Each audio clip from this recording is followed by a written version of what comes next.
नारायणं नमस्कृत्यं नरं चैव नरोत्तमं देवीं सरस्वतीं व्यासं ततो जयमुदीरये।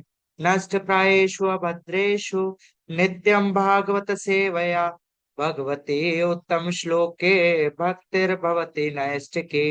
ॐ अज्ञानतिमिरान्धस्य ज्ञानाञ्जनशलाकया चक्षुरुमीलितं येन तस्मै श्रीगुरुवे नमः।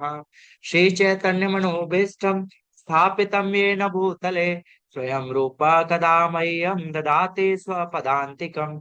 वन्देऽहं श्रीगुरो श्रीयुतापदकमलं श्रीगुरून् वैष्णवांश्च श्रीरूपं साग्रजातं सहगण रघुनाथान्वितं तं सजीवं सावधैतं सावधूतं परिजनसहितं कृष्ण चैतन्य देवं श्री राधा कृष्ण पादान् सहगण ललता श्री विशाखान्वितांश्च। हे कृष्ण करुणा सिंधु दीनबंधु जगतपते गोपेश गोपिका कांत राधा कांत नमोस्तुते।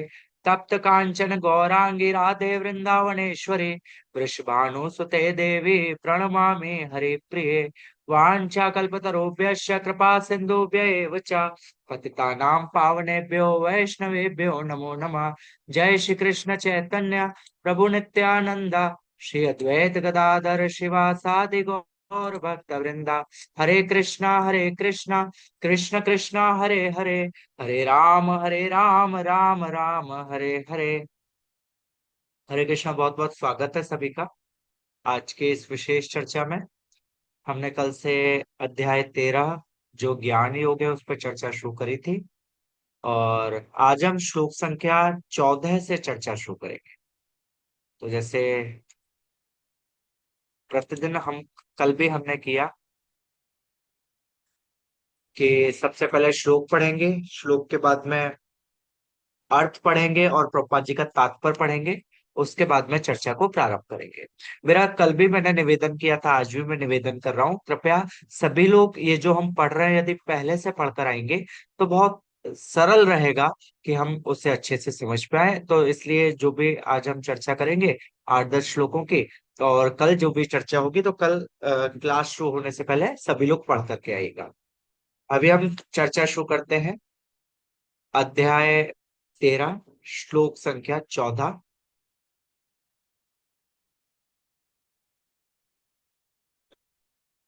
सर्वत्र पाणिपादं तत्सर्वतोऽक्षिरो मुखं सर्वथा श्रुतिमल्लोके सर्वमावृत्य तिष्ठति।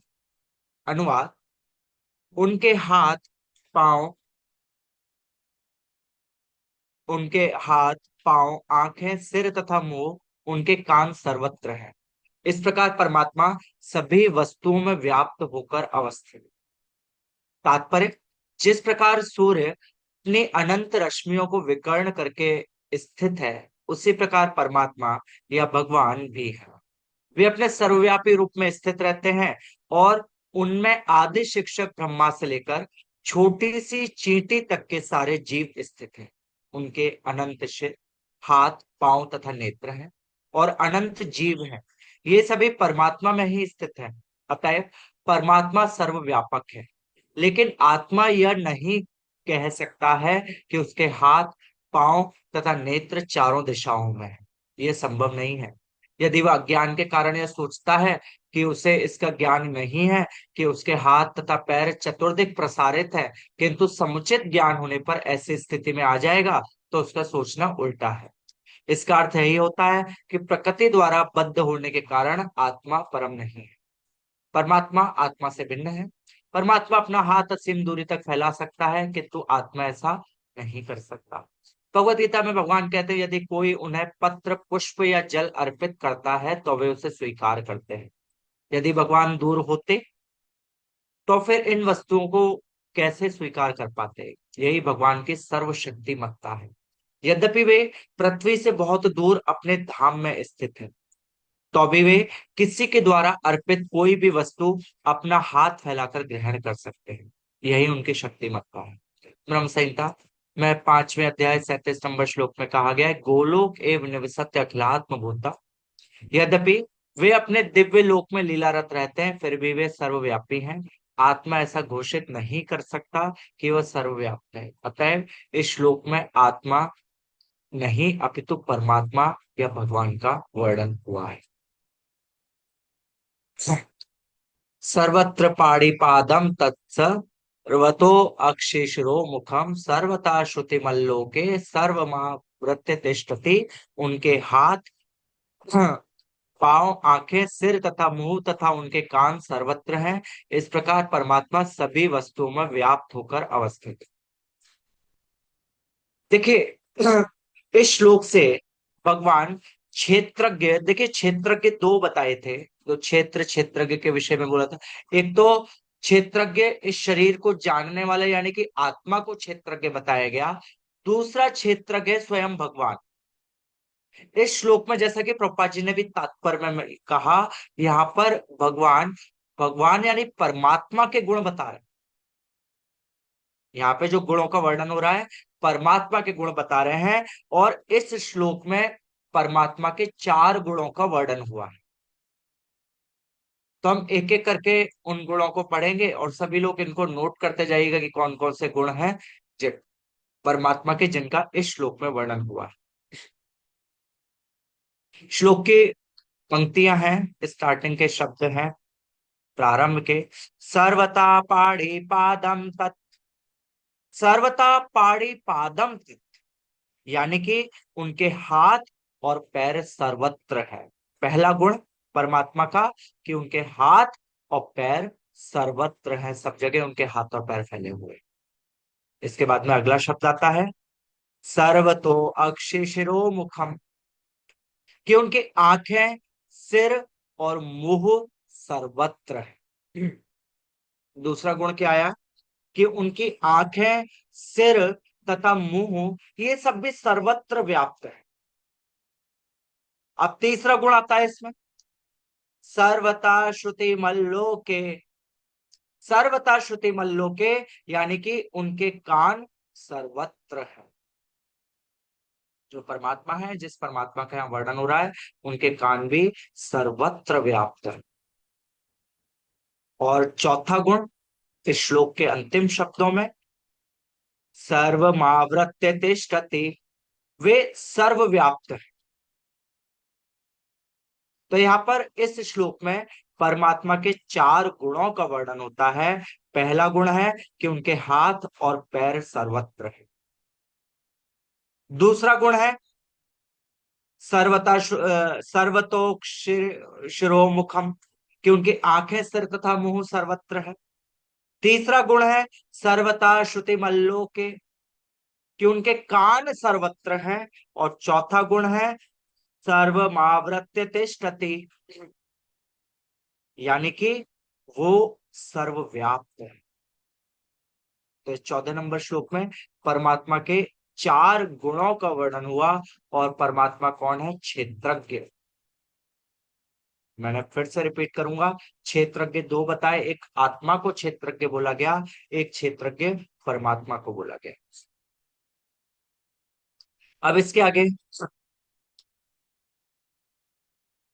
श्लोक संख्या 15 में फिर से परमात्मा के गुणों का वर्णन हो रहा है। तो पहले श्लोक पढ़ लेते हैं। श्लोक पढ़ने के बाद में इसका अनुवाद तात्पर्य पढ़ के फिर इसमें कौन से गुणों का वर्णन हुआ है उसके बाद में चर्चा करेंगे।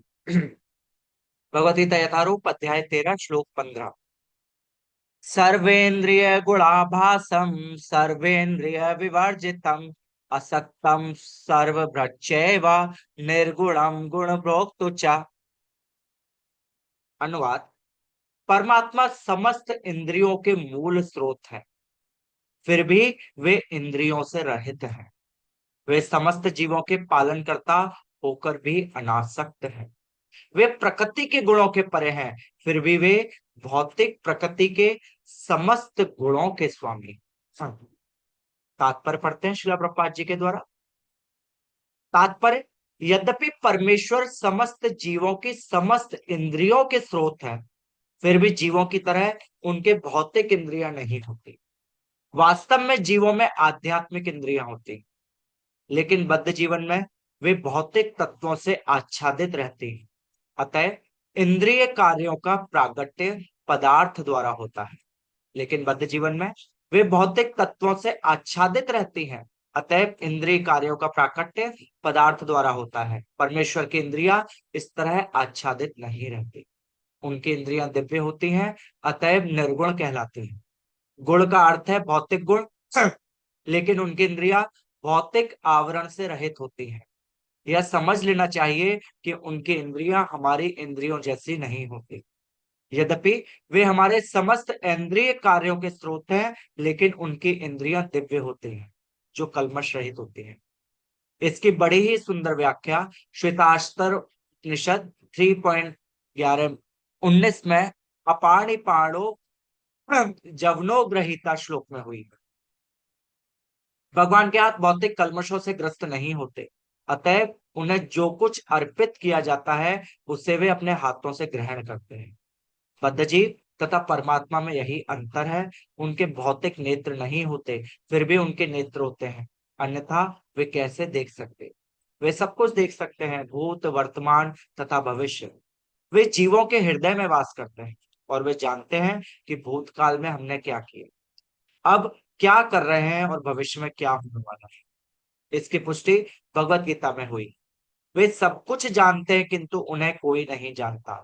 कहा जाता है कि परमेश्वर के हमारे जैसे पांव नहीं है, लेकिन वे आकाश में विचरण कर सकते हैं, क्योंकि उनके आध्यात्मिक पांव होते हैं। दूसरे शब्दों में, भगवान निराकार नहीं है, क्योंकि उनके नेत्र, पांव, हाथ सब कुछ होते हैं। और चूंकि हम सभी परमेश्वर के अंश हैं, अतएव हमारे पास भी ये सारी वस्तुएं होती हैं। लेकिन उनके हाथ, पांव, नेत्र तथा अन्य इंद्रियां प्रकृति द्वारा कल्मशग्रस्त नहीं होती। भगवत गीता से भी पुष्टि होती है, जब भगवान प्रकट होते हैं तो वे अपनी अंतरंगा शक्ति से यथारूप में प्रकट होते हैं। वे भौतिक शक्ति द्वारा कल्मशग्रस्त नहीं होते, क्योंकि वे भौतिक शक्ति के स्वामी हैं। वैदिक साहित्य से हमें पता चलता है कि उनका सारा शरीर आध्यात्मिक है। उनका अपना नित्य स्वरूप होता है, जो सच्चिदानंद विग्रह है। वे समस्त ऐश्वर्य से पूर्ण है।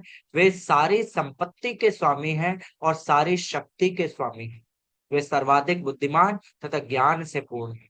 ये भगवान के कुछ लक्षण हैं। वे समस्त जीवों के पालक हैं और सारी गतिविधि के साक्षी हैं। जहां तक वैदिक साहित्य से समझा जा सकता है कि परमेश्वर सदैव दिव्य है। यद्यपि हमें उनके हाथ, पांव, सर, मुख नहीं दिखते, लेकिन वे होते हैं। और जब हम दिव्य पद तक ऊपर उठ जाते हैं तो हमें भगवान के स्वरूप के दर्शन होते हैं। कल्मशग्रस्त इंद्रियों के कारण हम उनके स्वरूप को नहीं देख पाते, अतएव निर्विशेषवादी भगवान को नहीं समझ सकते, क्योंकि वे भौतिक दृष्टि से प्रभावित होते हैं। तो फिर से श्लोक पढ़ते हैं। सर्वेन्द्रिय गुणाभासम सर्वेन्द्रिय विवर्जितम असक्तम सर्वभ्रक्षेव निर्गुणम गुण प्रोक्तोच। यहाँ पे भी देखिए, चार गुण बताए गए हैं परमात्मा के। पहले श्लोक में, श्लोक संख्या 14 में चार बताए गए परमात्मा के गुण, वो भी हमने लिखे। अब इस श्लोक संख्या 15 में भी चार गुण बताए गए हैं। कैसे? जैसे प्रारंभ के शब्द हैं इस श्लोक के, सर्वेंद्रिय गुणाभासम। सर्वेंद्रिय गुणाभासम, इसका क्या हुआ कि वे सभी इंद्रियों के मूल स्रोत हैं। परमात्मा का पांचवा गुण क्या है कि वे सारी इंद्रियों के मूल स्रोत हैं। और देखिए, भगवान को तभी एक नाम कहा जाता है ऋषिकेश, क्योंकि सारी इंद्रियों के मूल स्रोत है। तभी सारी इंद्रियों को भगवान आनंद दे सकते हैं। हर किसी के लिए संभव नहीं कोई भगवान को आनंद दे सके। भगवान हर किसी को आनंद दे सकते। भगवान का एक नाम है ना, आनंद स्वरूप। आनंद स्वरूप का अभिप्राय है कि जैसे, मैं हर किसी को उदाहरण देता हूँ, जैसे हम बर्फ के पास जाते हैं तो बर्फ के पास जाकर के कभी कहना नहीं पड़ता कि हमें शीतलता चाहिए। हम अग्नि के पास जाते हैं, अग्नि के पास जाकर के हमें कहना नहीं पड़ता कि हमें ताप चाहिए। बर्फ के निकट जाओगे, आपको स्वतः शीतलता मिलेगी। अग्नि के निकट जाओगे, आपको स्वतः ताप मिलेगा। उसी तरह भगवान आनंद स्वरूप है, तो इसलिए भगवान के निकट जाएंगे तो हमें स्वतः ही आनंद की अनुभूति होगी। उसके लिए हमें कुछ करना नहीं होगा। और आनंद स्वरूप होने के कारण ही भगवान क्या है, सारी इंद्रियों के मूल स्रोत है। भगवान का परमात्मा से पांचवा गुण है कि परमात्मा सारे इंद्रियों के मूल स्रोत है। छठा गुण, प्रथम पंक्ति के अंतिम शब्द इस श्लोक की, सर्वेंद्रिय विवर्जितम। फिर भी वे भौतिक इंद्रियों से रहित हैं। देखिए, देखा जाए कोई साधारण व्यक्ति पढ़ेगा, ये विरोधाभास की बात लगेगी। वे सभी इंद्रियों के मूल स्रोत तो हैं, फिर भी क्या है, वो भौतिक इंद्रियों से, जितनी भी भौतिक इंद्रियां हैं उससे रहित है। इसका तात्पर्य हुआ, अब कोई कह सकता है इसमें विरोधाभास हो रहा है। इससे पहले नंबर श्लोक में कह रहे हैं कि उनके हाथ और पैर सर्वत्र हैं, उनकी आंखें सिर मुंह सर्वत्र है, उनके कान सर्वत्र है, वो सर्वव्यापी है। और यहाँ पे कह रहे हैं कि वो भौतिक इंद्रियों से रहित। इसमें देखा जाए दोनों श्लोकों में थोड़ा सा विरोधाभास है, पर यहाँ पे देखिए भौतिक इंद्रियों से रहित बोला जा रहा है। भगवान भौतिक इंद्रियों से रहित है, पर आध्यात्मिक जो भगवान की इंद्रियां हैं वो आध्यात्मिक इंद्रियां हैं। सारी इंद्रियों के मूल स्रोत है, पर भगवान भौतिक इंद्रियों से रहित है, क्योंकि भगवान की इंद्रियां भी साधारण नहीं है। सारी की सारी इंद्रियां आध्यात्मिक तो ये छठवां गुण हो गया परमात्मा। सातवां गुण, दूसरी पंक्ति के प्रारंभ के शब्द, असक्तम सर्वभृच्चैव। असक्तम सर्वभृच्चैव, कि वे समस्त जीवों के पालन करता होते हुए भी नासक्त है। देखिए, व्यक्ति का एक पुत्र भी होता है, उस पुत्र के प्रति भी आसक्ति हो जाती है। व्यक्ति एक किसी पशु को पाल लेता है, उसके प्रति भी आसक्ति हो जाती है। भगवान तो कितने जीवों को उत्पन्न करते हैं, और भगवान की विशेषता, परमात्मा की विशेषता, उन सब जीवों को उत्पन्न करने के बाद भी उन सब के प्रति अनासक्त। ये सातवां गुण है भगवान। सारे समस्त जीवों के पालन करता है, उनके उत्पन्न करता है, फिर भी परमात्मा उन जीवों के प्रति अनासक्त। और आसक्त होते तो किसी को कर्म का फल भोगने नहीं देते। भगवान कहते हैं कि जो जैसा करता है वैसे वैसे कर्म का फल मिलता है। क्यों? भगवान अनासक्त है। फिर आठवां गुण इसी श्लोक के दूसरी पंक्ति के अंतिम शब्दों में मिलता है, निर्गुणम गुण भोक्त च। कि वे भौतिक गुणों के स्वामी होते हुए भी उनसे परे हैं। भगवान क्या है? भौतिक गुणों के स्वामी है, फिर भी उनसे परे है। स्वामी है, पर फिर भी भौतिक गुण उन्हें छू नहीं सकते। ये कुल मिलाकर के अब तक इन दो श्लोकों में हमने 8 गुण पढ़े।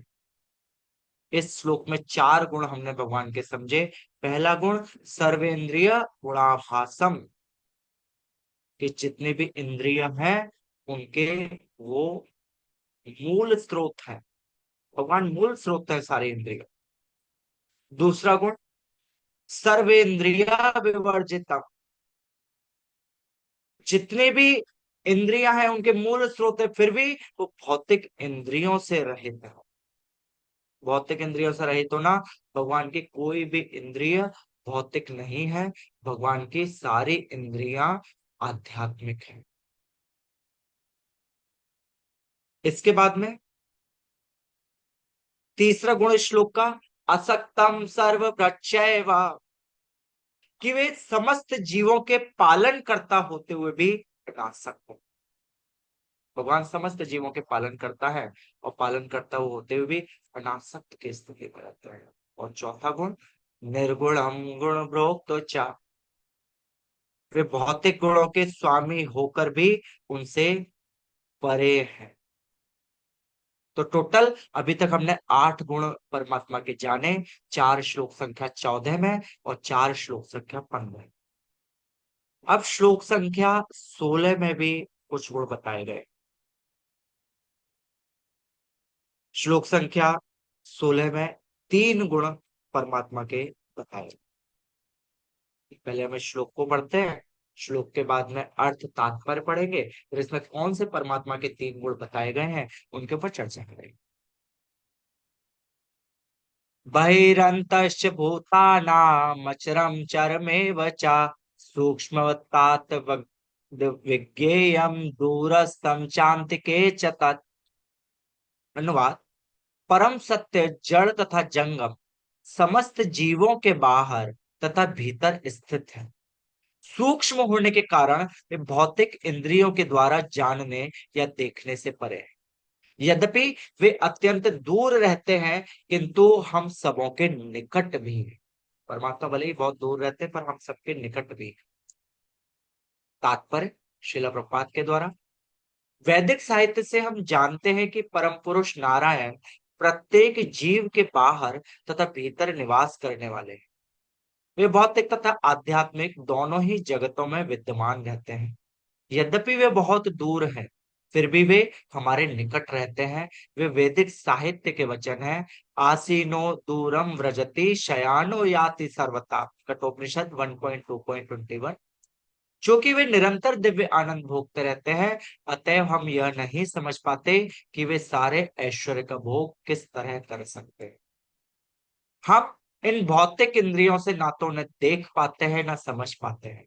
अतएव वैदिक भाषा में कहा गया है कि उन्हें समझने से हमारा भौतिक मन तथा इंद्रियां असमर्थ है। किंतु जिसने भक्ति में कृष्ण भावनामृत का अभ्यास करते हुए अपने मन तथा इंद्रियों को शुद्ध कर लिया है, वह उन्हें निरंतर देख सकता है। ब्रह्म संहिता में इसकी पुष्टि हुई कि परमेश्वर के लिए जिस भक्त में प्रेम उपज चुका है, वह निरंतर उनका दर्शन कर सकता है। और भगवत गीता 11वें अध्याय के 54 नंबर श्लोक में इसकी पुष्टि हुई है कि उन्हें केवल भक्ति द्वारा देखा जा सकता है, समझा जा सकता है। भक्त्या त्वनन्या शक्या, भगवान को कोई जानना चाहता है, केवल भक्ति के माध्यम से जाना समझा जा सकता है। तो फिर से श्लोक पढ़ते हैं। बहिरन्तश्च भूतानामचरं चरमेव च सूक्ष्मत्वाद् विज्ञेयं दूरस्थं चान्तिके च तत्। परम सत्य जड़ तथा जंगम समस्त जीवों के बाहर तथा भीतर स्थित है। सूक्ष्म होने के कारण वे भौतिक इंद्रियों के द्वारा जानने या देखने से परे हैं। यद्यपि वे अत्यंत दूर रहते हैं, किंतु हम सबों के निकट भी है। तो यहाँ पे तीन गुण परमात्मा के बताए गए। पहला गुण है, यदि हम श्लोक की पहली पंक्ति को पढ़ें, उसमें पहले गुण का वर्णन। बहिरंतश्च भूतानाम अचरम चरमेव च। अर्थ क्या हुआ कि वे चर तथा अचर जीवों के अंदर तथा बाहर स्थित हैं। वे चलते हैं और नहीं भी चलते। वो जितने भी जीव हैं, उनके चाहे चर हों चाहे अचर हों, उन सब जीवों के अंदर वो विद्यमान है। ब्रह्म संहिता में एक प्रमाण मिलता है। ब्रह्म संहिता में ब्रह्मा जी बोलते हैं, अंडांतरस्थ परमाणु चयांतरस्थम। प्रत्येक अणु में, प्रत्येक परमाणु में भगवान विराजमान है। अंडांतरस्थ परमाणु चयांतरस्थ। और अणु ऐसा नहीं है कि वो सजीव ही हो निर्जीव भी हो, कोई धातु भी हो, उसके अंदर भी भगवान का विस्तार है। तभी क्योंकि हमने 14 नंबर श्लोक के में चौथा गुण पढ़ा था कि वो सर्वव्याप्त है। तो उसी के आधार पर इस श्लोक का पहला गुण है कि वे चर तथा अचर जीवों के अंदर बाहर सब जगह स्थित है। वे चलते हैं और नहीं भी चलते। चलते हैं नहीं भी चलते का अभिप्राय क्या हुआ?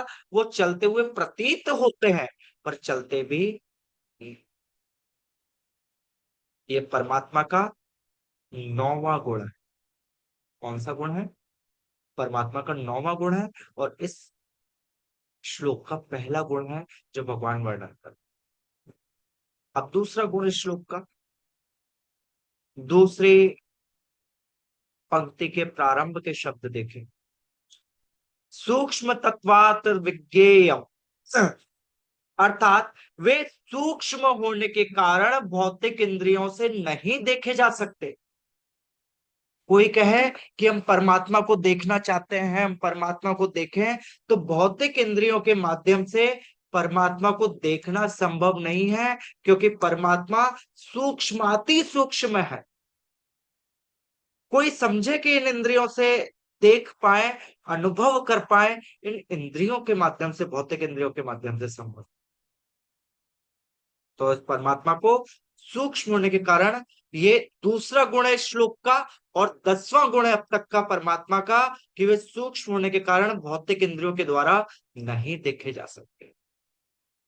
श्लोक के अंतिम शब्द, दूरस्थम चांतिके च तत्, दूरस्थम चांतिके च तत्, ये तीसरा गुण इस श्लोक का पता लग रहा है। और 11वां गुण परमात्मा का क्या, कि वे अत्यंत दूर है, फिर भी वे हम सबके निकट है। कोई साधारण व्यक्ति इसमें बहुत संशय में आ जाएगा, ये तो दोनों विरोधाभासी बात है। जो व्यक्ति दूर है वो निकट कैसे हो सकता है, या जो व्यक्ति निकट है वो दूर कैसे हो सकता है। यही अचिंत भेदाभेद,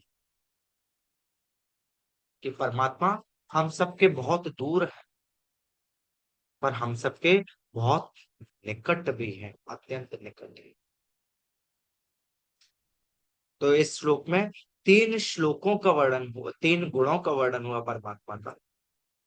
14, 15, 16 श्लोक में हमने टोटल 11 गुणों के विषय में अभी सुना। श्लोक संख्या 17, इसमें भी परमात्मा के कुछ गुणों का वर्णन होता है। पढ़ते हैं भगवद गीता का 13वें अध्याय का श्लोक संख्या 17। अविभक्तम च भूतेषु विभक्तमिव च स्थितम भूतभृत्य च तज्ज्ञेयं ग्रसिष्णु प्रविष्णु च। अनुवाद, यद्यपि परमात्मा समस्त जीवों के मध्य विभाजित प्रतीत होता है, लेकिन वह कभी भी विभाजित नहीं, वह एक रूप में स्थित है। यद्यपि वह प्रत्येक जीव का पालन करता है, लेकिन यह समझना चाहिए कि वह सबों का संहार करता है और सबों को जन्म देता है।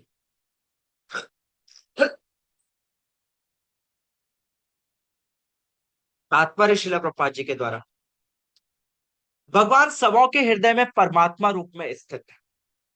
तो क्या इसका अर्थ यह हुआ कि वे बटे हुए हैं? नहीं, वास्तव में वे एक है। यहाँ पर सूर्य का उदाहरण दिया जाता है। सूर्य मध्याह्न समय अपने स्थान पर रहता है, लेकिन यदि कोई चारों ओर 5,000 मील की दूरी पर घूमे और पूछे कि सूर्य कहाँ है, तो सभी लोग यही कहेंगे, वह उसके सर पर चमक रहा। वैदिक साहित्य में उदाहरण यह दिखाने के लिए दिया गया है कि यद्यपि भगवान अविभाजित है, लेकिन इस प्रकार स्थित है मानो विभाजित हो। यही नहीं, वैदिक साहित्य में यह भी कहा गया है, अपनी सर्वशक्तिमत्ता के द्वारा एक विष्णु सर्वत्र विद्यमान है। जिस तरह अनेक पुरुषों को एक ही सूर्य की प्रतीति अनेक स्थानों में होती है। यद्यपि परमेश्वर प्रत्येक जीव के पालन करता है, किंतु प्रलय के समय सबों का भक्षण कर जाता है।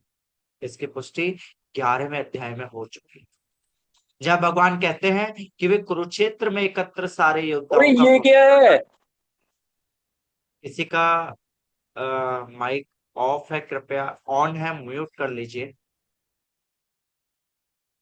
इसकी पुष्टि 11वें अध्याय में हो चुकी है, जहाँ भगवान कहते हैं कि वे कुरुक्षेत्र में एकत्र सारे योद्धाओं का भक्षण करने के लिए आए। उन्होंने ये भी कहा कि वे काल के रूप में सबका भक्षण करते हैं। वे सबके प्रलयकारी और संहार करता है। जब सृष्टि की जाती है तो वे सबों को मूल स्थिति से विकसित करते हैं और प्रलय के समय उन सबको निगल जाते हैं। वैदिक स्रोत पुष्टि करते हैं कि वे समस्त जीवों के मूल तथा सबके आश्रय स्थल। सृष्टि के बाद सारी वस्तुएं उनकी सर्वशक्तिमता पर टिकी रहती है और प्रलय के बाद सारी वस्तुएं पुनः उन्हीं में विश्राम पाने के लिए लौट जाती है। ये सब वैदिक स्रोतों की पुष्टि करने वाले। यतो वा इमानि भूतानि जायन्ते येन जातानि जीवन्ति यत् प्रत्यन्ते विशन्ति तद्ब्रह्म तज्जिज्ञास ज्ञासव। तैत्तरीय उपनिषद 3 पॉइंट। यहाँ पे देखे श्लोक को। अविभक्तम च भूतेषु विभक्तम स्थितम भूत भृत्य च तज्ञेयम ग्रसिष्णु प्रभविष्णु च। यद्यपि परमात्मा समस्त जीवों के मध्य विभाजित प्रतीत होता है, लेकिन वह कभी भी विभाजित नहीं है। वह एक रूप में स्थित है। यद्यपि यह प्रत्येक जीव का पालन करता है, लेकिन यह समझना चाहिए कि वह सबों का संहार करता है और सबों को जन्म देता है। तो यहाँ पर इस श्लोक में अभी तक हमने 11 श्लोक गुण पढ़े परमात्मा के। 2 गुणों का वर्णन इस श्लोक में। सबसे पहली पंक्ति को यदि हम पढ़ते हैं इस श्लोक की। अविभक्तम च भूतेषु विभक्तमेव च स्थितम। यानी कि वे, यद्यपि वे समस्त जीवों के मध्य विभाजित प्रतीत होते हैं, लेकिन वे कभी विभाजित नहीं होते। देखिए, ये भी देखा जाए, वही अचिंत भेदा भेद वाली स्थिति हो गई कि वो बहुत दूर है और सबके निकट भी है। वो विभाजित प्रतीत होते हैं पर वो अविभाजित है। समस्त जीवों के प्रति विभाजित तो प्रतीत होते हैं, बट वास्तव में कैसे हैं? वो अविभाजित है, एक रूप में स्थित है। तो यहाँ पर 12वें गुण का पता लगा। परमात्मा 12वां गुण है कि वो वास्तव में देखने में वो सभी जीवों के मध्य विभाजित प्रतीत होते हैं, पर वो अविभाजित है। वो हमें कभी विभाजित नहीं होते, वो एक रूप में स्थित रहते हैं। ये 12वां गुण। 13वां गुण इसी श्लोक की अंतिम पंक्तियों में। भूत भृत्य च तज्ञेयम ग्रसिष्णु प्रभविष्णु च।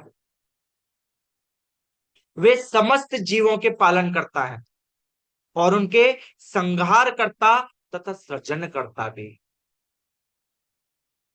जो पालन करता, संहार करता, सृजन करता, सब कुछ परमात्मा ही। यही परमात्मा महाविष्णु स्वरूप में 3 गुणावतार लेते हैं, ब्रह्मा विष्णु महेश, जो सृजन, पालन और संहार करते वास्तव में परमात्मा के विस्तार। तो यहाँ पर हमें 12वें गुण का, 13वें गुण का पता लगा। 13वां गुण क्या है? वे, परमात्मा समस्त जीवों के पालन करता, संहार करता और सृजन करता है। समस्त जीवों के पालन करता, संहार करता और सृजन करता वह परमात्मा है। तो अभी तक हमने टोटल 13 गुणों का सुना परमात्मा के विषय के। श्लोक संख्या 18। देखिए, इस पर चर्चा करने को हम बहुत चर्चा कर सकते हैं, पर हमारे पास समय की सीमा है, तो हम संक्षिप्त में चर्चा करते इस पे आगे बढ़ेंगे। क्योंकि चर्चा की कोई सीमा नहीं है, हम कितना विस्तार से चर्चा कर चाहे इन परमात्मा के गुणों पे, उतनी चर्चा कम। तो इसलिए, क्योंकि हमारा एक सीमा का निर्धारण है, क्योंकि हमें पूरा भक्ति शास्त्री का कोर्स कर रहा है, तो संक्षिप्त में चर्चा करते हुए एक एक श्लोक की हम आगे। श्लोक संख्या 18। 18 में फिर से कुछ भगवान के, परमात्मा के गुणों का वर्णन है। क्या गुणों का वर्णन है? पहले श्लोक अर्थ और तात्पर्य पढ़ते हैं, फिर इसमें कौन कौन से गुण बताए गए हैं उन गुणों पर चर्चा। ज्योतिषामपि तज्जज्ञो अस्तिस्तमस परमुच्यते ज्ञान गेयम ज्ञान गम्यम हृदय सर्वस्य विष्ठितम्। अनुवाद। वे समस्त प्रकाशमान वस्तुओं के प्रकाश स्रोत हैं। वे भौतिक अंधकार से परे हैं और अगोचर हैं। वे ज्ञान हैं, ज्ञेय हैं, ज्ञान के लक्ष्य हैं। वे सबके हृदय में स्थित है। तात्पर्य श्रील प्रभुपाद जी के द्वारा। परमात्मा या भगवान ही सूर्य, चंद्र तथा राक्ष नक्षत्रों जैसी प्रकाशमान वस्तुओं के प्रकाश स्रोत। वैदिक साहित्य से हमें पता चलता है कि वैकुंठ राज्य में सूर्य या चंद्रमा की आवश्यकता नहीं पड़ती, क्योंकि वहां पर परमेश्वर का तेज जो है, भौतिक जगत में वह ब्रह्म ज्योति या भगवान का आध्यात्मिक तेज महतत्व अर्थात भौतिक तत्वों से ढका रहता है। अतः इस जगत में हमें सूर्य, चंद्र, बिजली आदि के प्रकाश की आवश्यकता पड़ती है, लेकिन आध्यात्मिक जगत में ऐसी वस्तुओं की आवश्यकता नहीं। वैदिक साहित्य में स्पष्ट है कि वे इस भौतिक जगत में स्थित नहीं है, वे तो आध्यात्मिक जगत वैकुंठ लोक में स्थित है, जो चिन्मय आकाश में बहुत ही दूरी पर है। इसकी भी पुष्टि वैदिक साहित्य से होती है। आदित्य वर्णा तमसा परस्तात्, श्वेताश्वर उपनिषद 3.8। वे सूर्य की भांति अत्यंत तेजोमय है, लेकिन इस भौतिक जगत के अंधकार से बहुत दूर है। उनका ज्ञान दिव्य भी। वैदिक साहित्य पुष्टि करता है कि ब्रह्म घनीभूत दिव्य ज्ञान जो वैकुंठ लोक जाने का इच्छुक है, उसे परमेश्वर द्वारा ज्ञान प्रदान किया जाता है, जो प्रत्येक हृदय में स्थित है। एक वैदिक मंत्र है, श्वेताश्वर उपनिषद 6.18। तम ह देवम आत्मबुद्धि प्रकाशम मुमुक्षवे शरणम प्रपत्ते। मुक्ति के इच्छुक मनुष्य को चाहिए कि वे भगवान की शरण में जाए। जहां तक चरम ज्ञान के लक्ष्य का संबंध है, वैदिक साहित्य से भी पुष्टि होती है। तमेव विदित्वाति मृत्युमेति। उन्हें जान लेने के बाद ही जन्म तथा मृत्यु की परिधि को लांघा जा सकता है। श्वेताश्वर उपनिषद 3.8। वे प्रत्येक हृदय में परम नियंता के रूप में स्थित है। परमेश्वर के हाथ सर्वत्र फैले हैं, लेकिन जीवात्मा के विषय में ऐसा नहीं कहा जा सकता। अतः यह मानना ही पड़ेगा कि कार्य क्षेत्र को जानने वाले दो ज्ञाता हैं, एक जीवात्मा तथा दूसरा परमात्मा। पहले के हाथ केवल पैर केवल किसी एक स्थान तक सीमित एक देशी है, जबकि कृष्ण के हाथ पैर सर्वत्र फैले हैं। इसकी पुष्टि श्वेताश्वर उपनिषद में इस प्रकार हुई। सर्वस्य प्रभुमयी शाम सर्वस्य शरणम ग्रहण। वह परमेश्वर या परमात्मा समस्त जीवों का स्वामी या प्रभु है, अतएव वह उन सब का चरम लक्ष्य है। अतएव इस बात से मना नहीं किया जा सकता कि परमात्मा तथा जीवात्मा सदैव।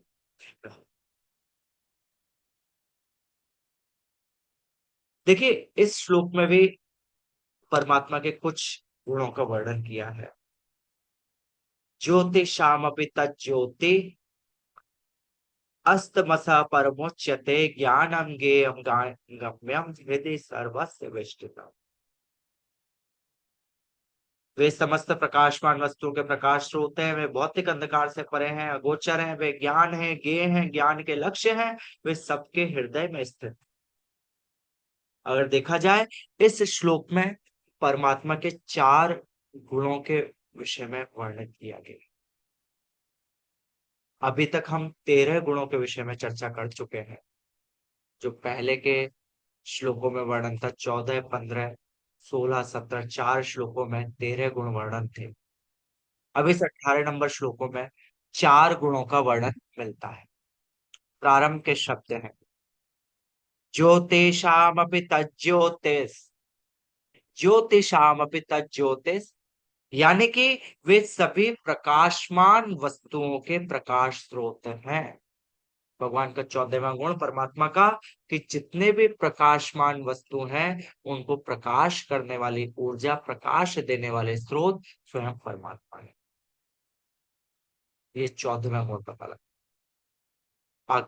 अगले शब्द इसी प्रथम पंक्ति के, तमसा परमोच्यते। वे भौतिक अंधकार से परे। देखिए, ये तो स्वाभाविक है, जब कोई जितने प्रकाश के स्रोतों को प्रकाशित कर सकता है, तो वो अंधकार से तो बहुत परे होगा ही। अंधकार तो उनको कभी छू भी नहीं सकता।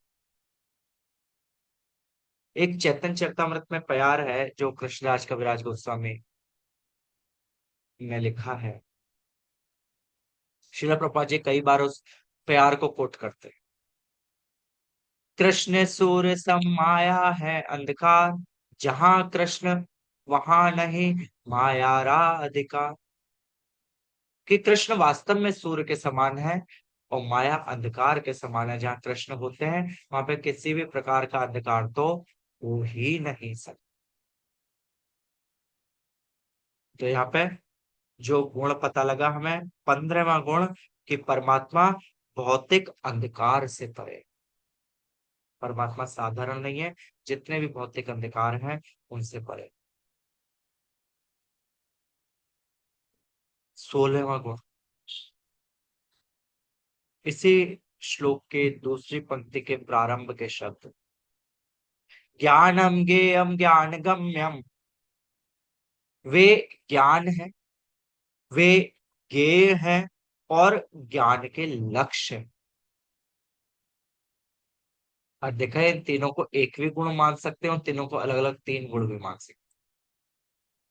कि परमात्मा ज्ञान है, परमात्मा ज्ञेय है, ज्ञेय बोलते जो जानने योग्य है, और तीसरा कि उस ज्ञान के लक्ष्य है, यानी कि जो ज्ञेय है उसके लक्ष्य भी परमात्मा है। देखिए, जानना चाहे हम गीता पढ़ें, चाहे हम भागवत पढ़ें, हम किसी भी शास्त्र का अध्ययन करें, अल्टीमेट गोल तो हमारा भगवान को जानना है, और कोई दूसरा हमारा लक्ष्य नहीं। किसी भी शास्त्र का यही मत है कि अंत में भगवान को जानना ही हमारा लक्ष्य है। तो यहाँ पे वही बात बोल रहे हैं भगवान, ज्ञान वही है, और ज्ञान भी कैसा, जो जानने योग्य है। हर तरह का ज्ञान जानने योग्य भी नहीं होता, ये जो ज्ञान है जानने योग्य ज्ञान है, और इस जानने योग्य का ज्ञान भी परमात्मा है। और कोई ऐसा नहीं है कि जो इस जानने योग्य ज्ञान का लक्ष्य हो या कुछ, जानने योग्य ज्ञान का लक्ष्य भी परमात्मा। तो ये हमें यहाँ पर 16वां गुण पता लगा, या इनको एक तीन गुण भी कह सकते हैं, या ज्ञान ज्ञेय और ज्ञान के लक्ष्य को एक गुण भी कह सकते हैं, कि हमें 16वां गुण पता लगा। अब इस श्लोक के अंतिम शब्द है, हृदय सर्वस्य वेष्टितम्। और इसी के साथ में भगवान का 17वां गुण, कि वे सभी के हृदय में स्थित है। भगवान क्या है, सबके हृदय में स्थित है। ऐसा कोई व्यक्ति नहीं है जिसके हृदय में भगवान स्थित ना हो। तो यहाँ पे भगवान ने टोटल 17 गुण बताए परमात्मा के। 17 परमात्मा कौन, जो क्षेत्रज्ञ है। परमात्मा कौन, जो इस क्षेत्र को जानने वाले। श्रद्धेय, फिर से मैं रिपीट करूंगा, क्षेत्रज्ञ दो हैं, एक आत्मा क्षेत्रज्ञ है, एक परमात्मा क्षेत्रज्ञ है। आत्मा केवल अपने शरीर को जानता है, पर जो परमात्मा है वो हर किसी के शरीर को जाने। परमात्मा जो है हर किसी के शरीर को जानता है। ऐसा कोई भी व्यक्ति नहीं जिसके शरीर को परमात्मा नहीं जाने। तो यहाँ पे अभी हमने 17 गुणों के विषय में चर्चा करी भगवान। अब इसके बाद में अगला श्लोक आता है, श्लोक संख्या 19। पढ़ते हैं इस श्लोक को, फिर समझेंगे कि भगवान इस श्लोक में क्या समझाना चाह रहे हैं, क्या इसमें विशेष बात बता रहे हैं, फिर हम उस पर चर्चा करेंगे। भगवत गीता यथारूप, अध्याय 13, श्लोक संख्या 19। इति क्षेत्रम तथा ज्ञानम ज्ञेयम चोक्त समासता, मद्भक्ता एदिदुध्याया मध्वा वायोपपाद्यते। अनुवाद श्रील प्रभुपाद जी के द्वारा। मैंने इस प्रकार मैंने कर्म क्षेत्र शरीर ज्ञान तथा ज्ञेय का संक्षेप में वर्णन किया है। इसे केवल मेरे भक्त ही पूरी तरह समझ सकते हैं और इस तरह मेरे स्वभाव को प्राप्त हो सकते हैं।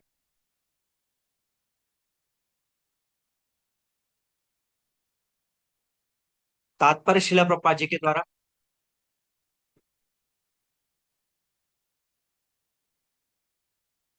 भगवान ने शरीर, ज्ञान तथा ज्ञेय का संक्षेप में वर्णन किया है। यह ज्ञान तीन वस्तुओं का है: ज्ञाता, ज्ञेय तथा जानने के विधि। ये तीनों मिलकर विज्ञान कहलाते हैं। पूर्ण ज्ञान भगवान के अनन्य भक्तों द्वारा प्रत्यक्षता समझा जा सकता है, अन्य इसे समझ पाने में असमर्थ रहते हैं। अद्वैतवादियों का कहना है कि अंतिम अवस्था में ये तीनों बातें एक हो सकती हैं, लेकिन भक्त ऐसा नहीं मानते। ज्ञान तथा ज्ञान के विकास का अर्थ है अपने को कृष्ण भावनामृत में समझने। हम भौतिक चेतना द्वारा संचालित होते हैं, लेकिन जो ही हम अपनी सारी चेतना कृष्ण के कार्यों में स्थानांतरित कर देते हैं और इसका अनुभव करते हैं कृष्ण ही सब कुछ है, तो हम वास्तविक ज्ञान प्राप्त कर सकते हैं। दूसरे शब्दों में, ज्ञान तो भक्ति को पूर्णतया समझने के लिए प्रारंभिक अवस्था है। 15वें अध्याय में इसकी विशद व्याख्या की गई है। अब हम सारांश में कह सकते हैं कि श्लोक संख्या 6 तथा 7 के महाभूतानी से लेकर चेतना धृति तक भौतिक तत्वों तथा जीवन के लक्षणों की कुछ अभिव्यक्तियों का विश्लेषण हुआ है। ये सब मिलकर शरीर तथा कार्य क्षेत्र का निर्माण करते हैं तथा श्लोक 8 से लेकर 12 तक अमान्य तत्वम से तत्व ज्ञानार्थ दर्शनम तक कार्य क्षेत्र के दोनों प्रकार के ज्ञाताओं अर्थात आत्मा तथा परमात्मा के ज्ञान की विधि का वर्णन हुआ है। श्लोक 13 से 18 में अनादि मत परम से लेकर हृदय सर्वस्व विष्टितम तक जीवात्मा तथा परमात्मा का वर्णन। इस प्रकार तीन बातों का वर्णन हुआ है: कार्य क्षेत्र शरीर, जानने की विधि तथा आत्मा एवं परमात्मा। यहाँ इसका विशेष उल्लेख हुआ है कि भगवान के यहाँ इस बात का यहाँ इन तीनों बातों का वर्णन हुआ है कि कार्य क्षेत्र, जानने की विधि तथा आत्मा तथा परमात्मा। यहाँ इसका विशेष उल्लेख हुआ है कि भगवान के अनन्य भक्त ही इन तीन बातों को ठीक से समझ सकते हैं। अतएव ऐसे भक्तों के लिए भगवत गीता अत्यंत लाभप्रद है। वे ही परम लक्ष्य अर्थात परमेश्वर कृष्ण के स्वभाव को प्राप्त कर सकते हैं।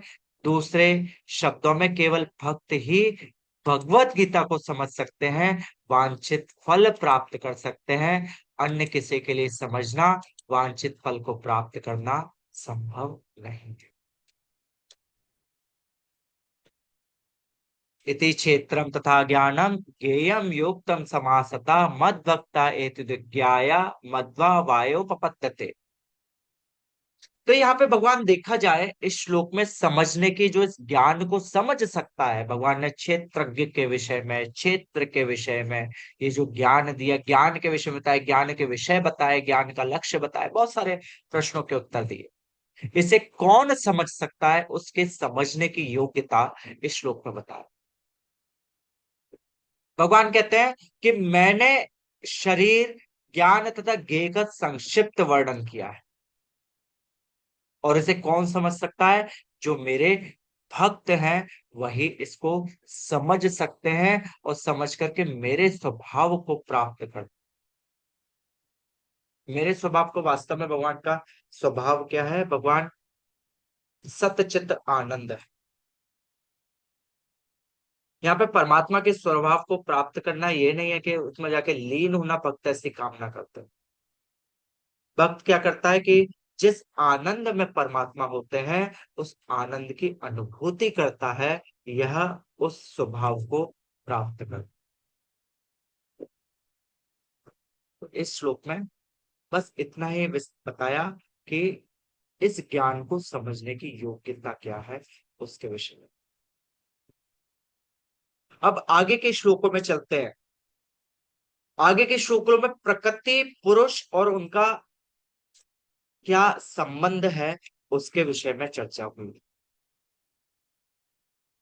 देखिए, अभी तक अर्जुन ने 6 प्रश्न पूछे थे। अगर मैं कल की बात को रिपीट करूं सबसे पहला प्रश्न था प्रकृति क्या है। दूसरा क्या था, पुरुष क्या है, पुरुष यानी कि भोक्ता। तीसरा क्या था, क्षेत्र क्या है। चौथा क्या था, क्षेत्रज्ञ क्या है। पांचवा क्या था, ज्ञान क्या है। और छठवा क्या था, ज्ञान का विषय क्या है। भगवान ने ज्ञान के विषय में बताया, भगवान ने ज्ञान के विषय में बताया, भगवान ने क्षेत्र के विषय में बताया, भगवान ने क्षेत्रज्ञ के विषय में बताया। अब श्लोक संख्या 20 से भगवान प्रकृति और पुरुष के विषय में चर्चा शुरू हो। तो क्या अर्जुन ने 6 प्रश्न पूछे थे, इस अध्याय में उन 6 प्रश्नों का उत्तर दे रहे। 13वें अध्याय का श्लोक संख्या 20। पहले श्लोक अर्थ और तात्पर्य पढ़ते हैं, फिर इसके श्लोक की चर्चा करेंगे। अच्छा। प्रकृति पुरुषं चैव विद्यनादि उभावपि विकाराश्च गुणाश्चैव विद्धि प्रकृति संभवान्। अनुवाद। प्रकृति तथा जीवों को अनादि समझना चाहिए, उनके विकार तथा गुण प्रकृति जन्य है। तात्पर्य। इस अध्याय के ज्ञान से मनुष्य शरीर क्षेत्र तथा शरीर के ज्ञाता जीवात्मा तथा परमात्मा दोनों को जान सकता है। शरीर क्रिया क्षेत्र है और प्रकृति से निर्मित है। शरीर के भीतर बद्ध तथा उसके कार्यों का भोग करने वाला आत्मा ही पुरुष या जीव है।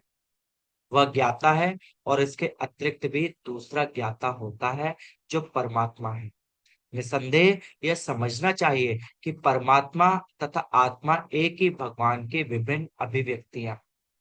जीवात्मा उनकी शक्ति है और परमात्मा उनका साक्षात अंश स्वांश है। प्रकृति तथा जीव दोनों ही नित्य हैं। तात्पर्य यह है कि वे सृष्टि के पहले से विद्यमान है।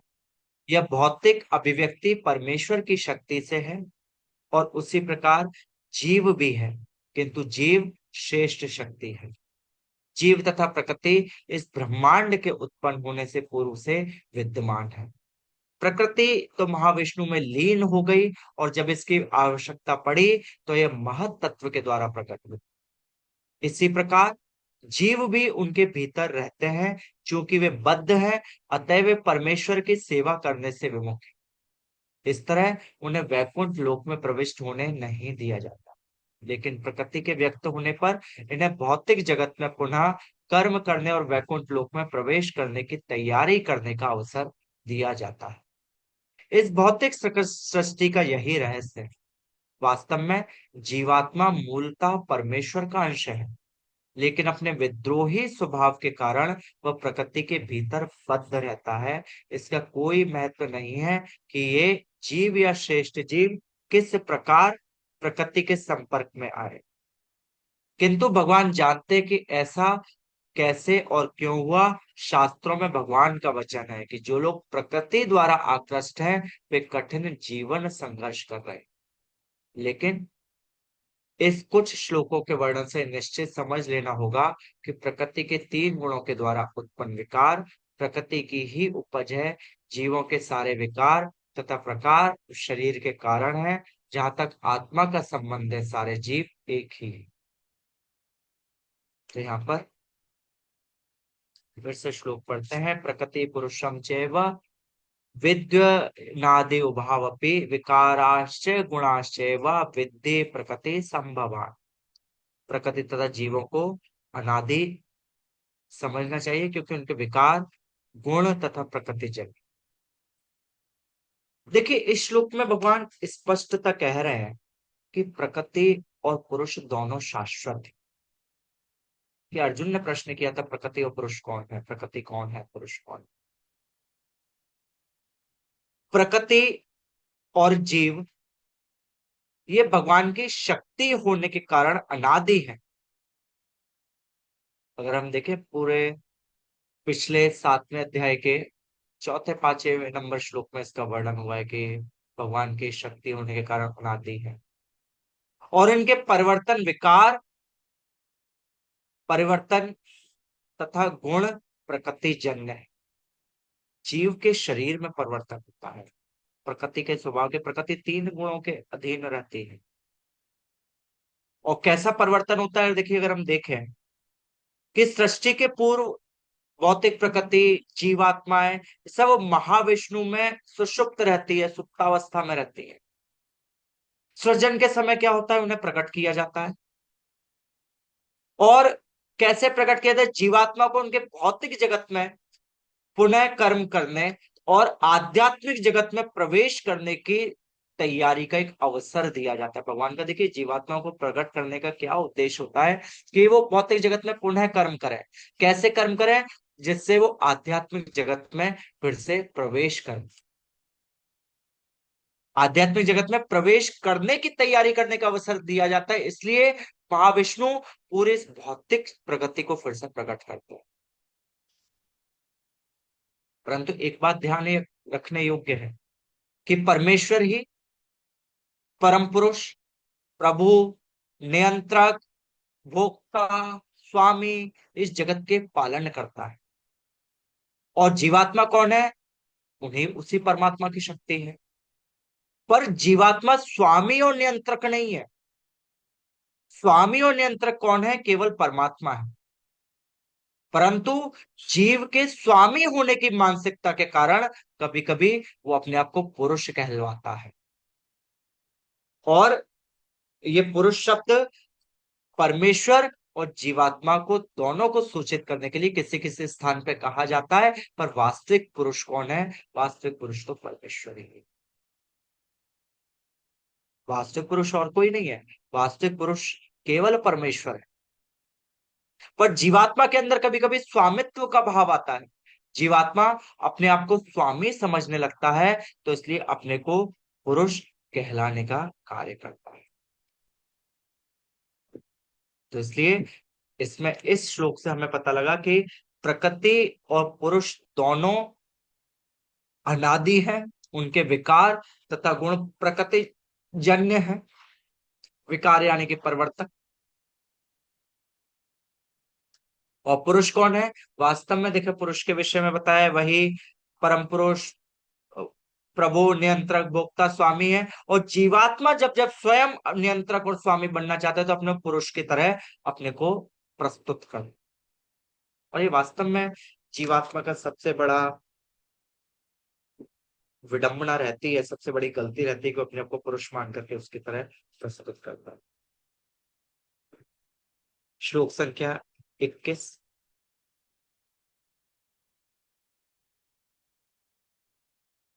पढ़ते हैं जैसे पढ़ते हैं। कार्य कारण कर्तव्य हेतु प्रकृतिरोच्यते, पुरुषः सुख दुःखानां भोक्तृत्वे हेतुरोच्यते। अनुवाद श्रील प्रपात के द्वारा। प्रकृति समस्त भौतिक कारणों तथा कार्यों परिणामों की हेतु कही जाती है और जीव पुरुष इस संसार में विविध सुख दुख के भोग का कारण कहा जाता है। तात्पर्य, जीवों में शरीर तथा इंद्रियों के विभिन्न अभिव्यक्तियां प्रकृति के कारण है। कुल मिलाकर 84 लाख भिन्न भिन्न योनियां हैं और ये सब प्रकृति जन्य है। जीव के विभिन्न इंद्रिय सुखों से ये योनियां मिलती हैं, जो इस प्रकार इस शरीर या उस शरीर में रहने की इच्छा करता है। जब उसे विभिन्न शरीर प्राप्त होते हैं तो वह विभिन्न प्रकार के सुख तथा दुख भोगता है। उसके भौतिक दुख सुख उसके शरीर के कारण होते हैं, स्वयं उसके कारण नहीं। उसकी मूल अवस्था में भोग में कोई संदेह नहीं रहता, अतः वही उसकी वास्तविक स्थिति है। वह प्रकृति पर प्रभुत्व जताने के लिए भौतिक जगत में आता है। वैकुंठ लोक में ऐसी कोई वस्तु नहीं होती। वैकुंठ लोक शुद्ध है, किंतु भौतिक जगत में प्रत्येक व्यक्ति विभिन्न प्रकार के शरीर सुखों को प्राप्त करने के लिए कठिन संघर्ष में रत रहता है। यह कहने से बात और स्पष्ट हो जाएगी कि यह शरीर इंद्रियों का कार्य है। इंद्रिया इच्छाओं की पूर्ति का साधन है। यह शरीर तथा हेतु रूप इंद्रियां प्रकृति द्वारा प्रदत्त है।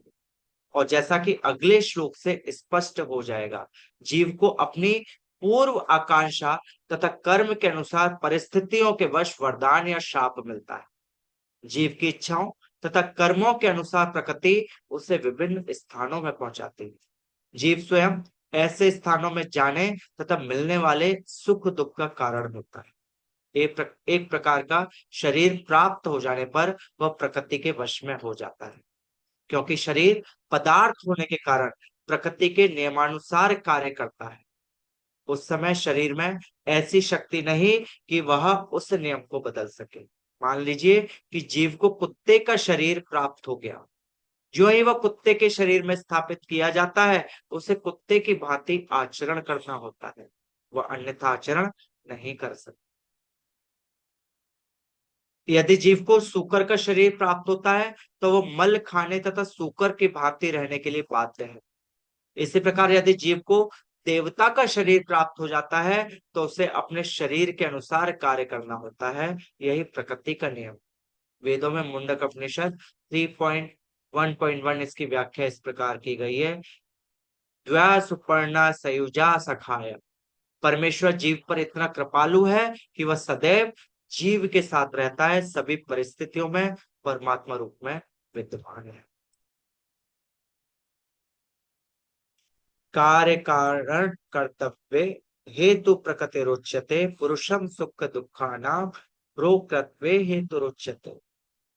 देखिए, इस श्लोक में अगर देखा जाए, इस श्लोक में प्रकृति और जीव की भूमिका बताई गई।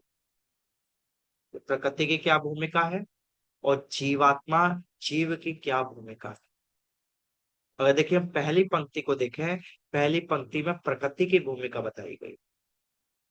कार्य कारणम कर्तव्य हेतु प्रकृतिरुच्यते, कि प्रकृति समस्त भौतिक कारणों तथा कार्यों की हेतु कही जाती है।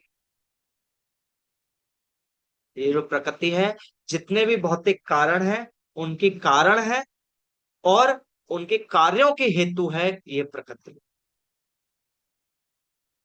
ये प्रकृति की भूमिका है। और जीव की भूमिका क्या है, इसकी अगली पंक्ति में जीव की भूमिका बताई गई। पुरुषा सुख दुखानाम भोग भोक्तृत्वे हेतुरुच्यते, कि पुरुष जीव को स्वयं के सुख दुख का हेतु कहा जाता है। किस कारण? उसके भोग वृत्ति के कारण। उसके भोग करने की इतना इच्छा रहती है, जिस कारण से वो स्वयं के सुख दुख का हेतु माना जाता है। स्वयं के सुख दुख का हेतु वही माना गया है। और देखिए, जीव और प्रकृति का संबंध माना जाए, जीव और प्रकृति का संबंध, प्रकृति शरीर यानी कि कार्य, सुख दुख देने वाली इंद्रियां यानी कि कारण, और इंद्रियों के अधिष्ठाता देव यानी कि कर्ता प्रदान करके जीव की दुर्भाग्यपूर्ण स्थिति का कारण बन गई है। प्रकृति का क्या संबंध है? प्रकृति शरीर, शरीर के माध्यम से कार्य होता है। सुख दुख देने वाली इंद्रियां ये कारण है। इंद्रियों के अधिष्ठाता देवता यानी कि कर्तु, यानी और प्रदान करके जीव की दुर्भाग्यपूर्ण स्थिति का कारण। जीव वास्तव में क्या होता है, जो प्रकृति शरीर देती है, उस शरीर में अपनी गलत पहचान मानने के कारण ही सुख और दुख को भोगता है, और इसका कोई कारण नहीं। क्या है? उस कि अपनी गलत पहचान के कारण ही सुख और दुख की अनुभूति करता है, सुख और दुख को जीव को। और ये किस कारण होता है? प्रकृति के कारण। प्रकृति जो जीव देती है, वो जीव में पहचान व्यक्ति, अगर एक कुत्ते का जीव किसी जीव को शरीर मिला, कुत्ते की तरह से पहचान करता है। और शरीर मिलता है उसके पूर्व कर्मों के आधार पर उसे शरीर। ऐसा नहीं कि किसी को कैसा भी शरीर मिल जाए, ये पूर्व कर्मों के आधार पर, गुणों के आधार पर, किन गुणों का संग कर रहा है उसके आधार पर उसे शरीर की प्राप्ति हो। श्लोक संख्या 23 में एक बहुत इंपॉर्टेंट बात भगवान बताते हैं कि जीव गुणों से कैसे संगति करता है और कैसे उससे शरीर की प्राप्ति हो। क्योंकि ये तो हमने पहले श्लोक में देखा, इससे श्लोक संख्या 21 में, कि प्रकृति के गुणों के कारण उसे शरीर की प्राप्ति होती है। पर कैसे गुणों का संग करता है जिससे उसे शरीर मिले? पढ़ते हैं श्लोक संख्या 22 को। पुरुषा प्रकृति स्थितो ही पुंक्ते प्रकृति जान गुणान कारणम गुण संगो अस्य सदा सद्दो निजन्मसु। अनुवाद: इस प्रकार जीव प्रकृति के तीन गुणों का भोग करता हुआ प्रकृति में ही जीवन बिताता है। यह उस प्रकृति के साथ उसकी संगति के कारण। इस तरह उसे उत्तम तथा अधम योनियां मिलती रहती है। तात्पर्य: यह श्लोक समझने के लिए महत्वपूर्ण है कि जीव एक शरीर से दूसरे शरीर में किस प्रकार देहांतरण करता है। दूसरे अध्याय में बताया गया है कि जीव एक शरीर को त्याग कर दूसरा शरीर उसी तरह धारण करता है जिस प्रकार कोई वस्त्र बदलता है। वस्त्र का परिवर्तन इस संसार के प्रति आसक्ति के कारण। जब तक जीव इस मिथ्या प्रागट्य पर मुक्त रहता है तब तक उसे निरंतर देहांतरण करना पड़ता है। प्रकृति पर प्रभुत्व जताने की इच्छा के फलस्वरूप वह ऐसी प्रतिकूल परिस्थितियों में फंसता रहता है। भौतिक इच्छा के वशीभूत हो उसे कभी देवता के रूप में, कभी मनुष्य के रूप में, कभी पशु, कभी पक्षी, कभी कीड़े, कभी जल जंतु, कभी संत पुरुष और कभी खटमल के रूप में जन्म लेना पड़ता है। ये क्रम चलता रहता है और प्रत्येक परिस्थिति में जीव अपने को परिस्थितियों का स्वामी मानता रहता है, जबकि वह प्रकृति के वश में हो।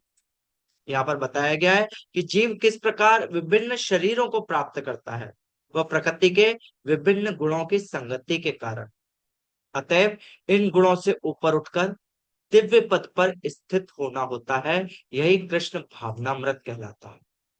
कृष्ण भावनामृत में स्थित हुए बिना भौतिक चेतना मनुष्य को एक शरीर से दूसरे शरीर में देहांतरण करने के लिए बाध्य करती रहती है, क्योंकि अनादिकाल से उसमें भौतिक आकांक्षाएं व्याप्त है। लेकिन उसे इस विचार को बदलना होगा। यह परिवर्तन प्रमाणिक स्रोतों से सुनकर ही लाया जा सकता है। इसका सर्वश्रेष्ठ उदाहरण अर्जुन है, जो कृष्ण से ईश्वर विज्ञान का श्रवण करता है। यदि जीव इस श्रवण विधि को अपना ले तो प्रकृति पर प्रभुत्व जताने की चिर अभिलाषित आकांक्षा समाप्त हो जाए और क्रमशः ज्यो ज्यो वह प्रभुत्व जताने की इच्छा को कम करता जाएगा, त्यों त्यों उसे आध्यात्मिक सुख मिलता जाएगा। एक वैदिक मंत्र में कहा गया है, ज्यो जो जीव भगवान की संगति से विद्वान बनता जाता है, त्यों त्यों उसी अनुपात में वह आनंदमय जीवन का आस्वादन करता है। पुरुषः प्रकृतिस्थो हि भुंक्ते प्रकृति जान गुणान कारणम गुण संगो अस्य सदसदो निजन्मसु। तो देखिए, इसमें ये बताया गया है श्लोक में कि जीव कैसे प्रकृति के गुणों का संग करता है और कैसे उसका देहांतरण होता है। देखिए, वास्तव में प्रकृति के गुणों का संग करता है। क्यों? क्योंकि पूर्व जनित कर्मों के आधार पर भौतिक इच्छा के वशीभूत होकर। देखिए, जीव सुप्तावस्था में, जैसा कि हमने पहले चर्चा करी श्लोक संख्या 20 में जब चर्चा कर रहे थे कि सुप्तावस्था में रहता है, परमेश्वर के अंदर सुप्त रहता है। परमेश्वर सृष्टि का सृजन करते हैं, जीव प्रकट होता है। परम नियंता स्वयं परमात्मा है, स्वामी स्वयं परमात्मा है। पर जीव के अंदर ये अभिमान, ये गलत फहमी आती है कि वो स्वयं नियंता है, वो स्वयं स्वामी। जब जीव के अंदर ये भाव आता है कि वो स्वयं नियंता है, वो स्वयं स्वामी है, तो वहीं से उसके पतन का स्वभाव प्रारंभ होता है और अपने स्वभाव जनित गुणों के कारण प्रकृति में सुख और दुख का भोग करता है। जब प्रकृति में सुख दुख का भोग करता है, देखिए, हर किसी जीव की इच्छा होती है। हम किसी भी जीव को देखें, अपने स्वयं का एग्जाम्पल देखें। जब जीव सुख की अनुभूति करता है तो जीव प्रयास करता है कि ये सुख शाश्वत रहे, ये निरंतर बना रहे। और उस प्रयास करने में विभिन्न प्रकार के कर्मों का करता है। बहुत से कर्म पुण्य देने वाले होते हैं, बहुत से कर्म पाप देने वाले होते हैं। और क्यों? क्योंकि सुख शाश्वत रहे उसके लिए कर्म। जीव को जब दुख भोगना पड़ता है, तो दुख भोगने के क्या करते हैं? जीव उस दुख से मुक्ति पाने के लिए कई प्रकार के कर्म करता है। और वो कर्म भी ऐसे होते हैं, बहुत सारे कर्म पुण्य देने वाले होते हैं, बहुत सारे कर्म पाप देने वाले। तो उन कर्मों के कारण ही उसे उत्तम और अधम योनियां मिलती हैं। जो जीव को योनियां मिलती है, किसके कारण मिलती है? वो उन कर्मों के कारण है। और इसका कारण क्या होता है कर्म करने का? जीव की गलत पहचान और तुरंत स्वतंत्रता का दुरुपयोग, यही इन अधम योनि का कारण।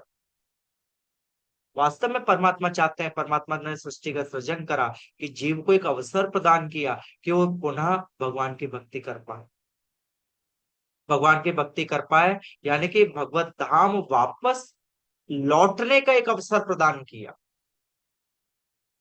और वो कैसा प्रदान करा? स्वतंत्रता के साथ में उस अवसर को प्रदान।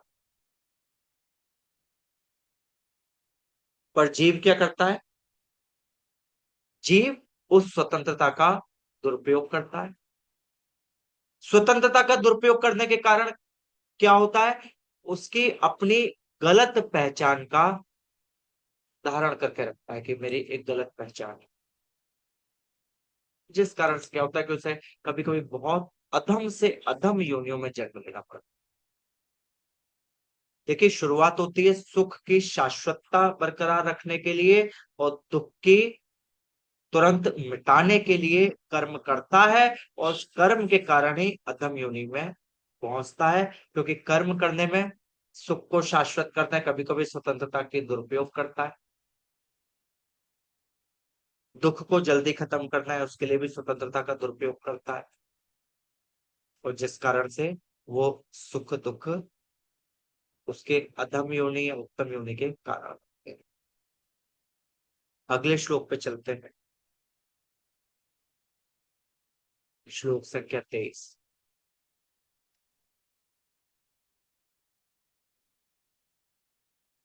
उपद्रष्टानुमंता च भर्ता भोक्ता महेश्वरा, परमात्मेति चाप्युक्तो देहि अस्मिन् पुरुषा परा। अनुवाद।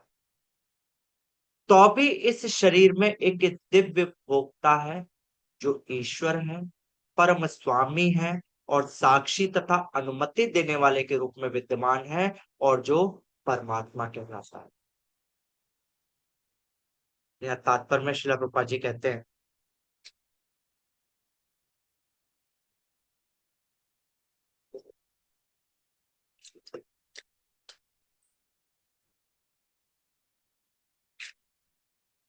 तात्पर्य में यहाँ पर कहा गया है कि जीवात्मा के साथ निरंतर रहने वाला परमात्मा परमेश्वर का प्रतिनिधि है। वह सामान्य जीव नहीं। चूंकि अद्वैतवादी चिंतक शरीर के ज्ञाता को एक मानते हैं, अतएव उनके विचार से परमात्मा तथा जीवात्मा में कोई अंतर नहीं। इसका स्पष्टीकरण करने के लिए भगवान कहते हैं कि वे प्रत्येक शरीर में परमात्मा रूप में विद्यमान है। वे जीवात्मा से भिन्न है। वे पर है, दिव्य है। जीवात्मा किसी विशेष क्षेत्र कार्यों को भोगता है, लेकिन परमात्मा किसी सीमित भोक्ता के रूप में या शारीरिक कर्मों में भाग लेने वाले के रूप में विद्यमान नहीं है, अपितु साक्षी, अनुमतिदाता तथा परम भोक्ता के रूप में स्थित रहता है। उसका नाम परमात्मा है, आत्मा नहीं। वह दिव्य है, अतः बिल्कुल स्पष्ट है कि आत्मा तथा परमात्मा भिन्न भिन्न। परमात्मा के हाथ पैर सर्वत्र रहते हैं, लेकिन जीवात्मा के ऐसा नहीं होता। चूंकि परमात्मा परमेश्वर है, अतः वह अंदर से जीव की भौतिक भोग की आकांक्षा पूर्ति की अनुमति देता है। परमात्मा की अनुमति के बिना जीवात्मा कुछ भी नहीं कर सकता। जीव मुक्त है और भगवान भोक्ता या पालक है। जीव अनंत है और भगवान उन सब में मित्र रूप में निवास करते हैं। तथ्य यह है कि प्रत्येक जीव परमेश्वर का नित्य अंश है और मित्र रूप में घनिष्ठता पूर्वक संबंधित है। लेकिन जीव में परमेश्वर आदेश को अस्वीकार करने की, प्रकृति पर प्रभुत्व जताने के उद्देश्य से स्वतंत्रता पूर्वक कर्म करने की प्रवृत्ति पाई जाती है। चूंकि उसमें यह प्रवृत्ति होती है, अतः वह परमेश्वर की तटस्थ शक्ति कहलाता है। जीव या तो भौतिक शक्ति में या आध्यात्मिक शक्ति में स्थित हो सकता है। जब तक वह भौतिक शक्ति द्वारा बद्ध रहता है, तब तक परमेश्वर मित्र रूप में परमात्मा की तरह उसके भीतर रहते हैं, जिससे उसे आध्यात्मिक शक्ति में वापस ले जा सके। भगवान उसे आध्यात्मिक शक्ति में वापस ले जाने के लिए सदैव उत्सुक रहते हैं, लेकिन अपनी अल्प स्वतंत्रता के कारण जीव निरंतर आध्यात्मिक प्रकाश की संगति ठुकराता है। स्वतंत्रता का यह दुरुपयोग ही बद्ध प्रकृति में उसके भौतिक संघर्ष का कारण है। अतः भगवान निरंतर बाहर तथा भीतर से आदेश देते रहते हैं। बाहर से वे भगवत गीता उपदेश देते हैं और भीतर से वे जीव को यह विश्वास दिलाते हैं कि भौतिक क्षेत्र में उसके कार्यकलाप वास्तविक सुख के लिए अनुकूल नहीं। उनका वचन है, इसे त्याग दो, मेरे प्रति श्रद्धा करो, तभी तुम सुखी होगे। इस प्रकार जो बुद्धिमान व्यक्ति परमात्मा में अथवा भगवान में श्रद्धा रखता है, वह सच्चिदानंदमय जीवन की ओर प्रगति करने लगता। उपदिष्टानुमंता च भर्ता भोक्ता महेश्वरा परमात्मेति चाप्युक्तो देहि स्मिन् पुरुषा परा। देखिए, इस श्लोक में बता रहे हैं कि इस शरीर में एक और पुरुष, क्योंकि जैसे मैंने बोला ना पिछले श्लोक की चर्चा में बताया, कभी कभी जीव को भी पुरुष कहा जाता है, क्योंकि जीव भी स्वामी की तरह से अपने को प्रदर्शित करता है, जीव भी नियंत्रक की तरह से अपने को प्रदर्शित करता है। यहाँ पर एक और पुरुष है, वो पुरुष कौन है? वो परमात्मा कहलाता है। और वो परमात्मा का क्या काम है? उपद्रष्टा। परमात्मा उपद्रष्टा है, यानी कि साक्षी है। और क्या करता है? अनुमंता। उपद्रष्टा, अनुमंता। अनुमंता यानी कि अनुमति देने वाला है। और क्या है? भर्ता भोक्ता महेश्वर। भर्ता यानी कि परम प्रभु है, सभी का भरण पोषण करने वाला है। भोक्ता, सभी का एकमात्र परम भोक्ता वही है। और स्वामी महेश्वरा यानी कि स्वामी है। तो यहाँ पर जो शरीर में परमात्मा विराजमान है, उसके कुछ गुण बताए गए कि वो परमात्मा कैसा है। वो परमात्मा उपद्रष्टा साक्षी है। वो परमात्मा अनुमंता, अनुमति देने वाला है। वो परमात्मा भर्ता यानी कि परम प्रभु है, सबका भरण पोषण करने वाला है।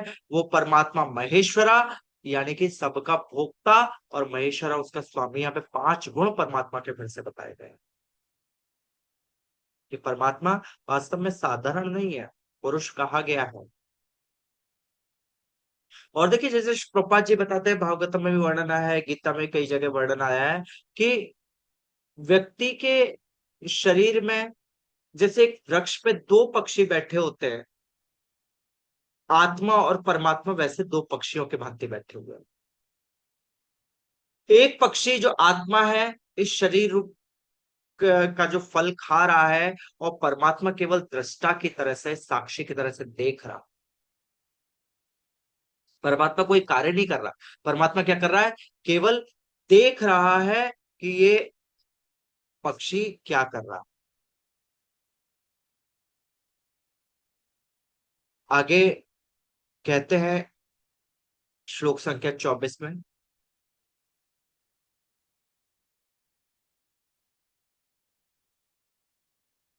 य एवं वेत्ति पुरुषं प्रकृतिं च गुणे सह सर्वथा वर्तमानोऽपि न स भूयो अभिजायते।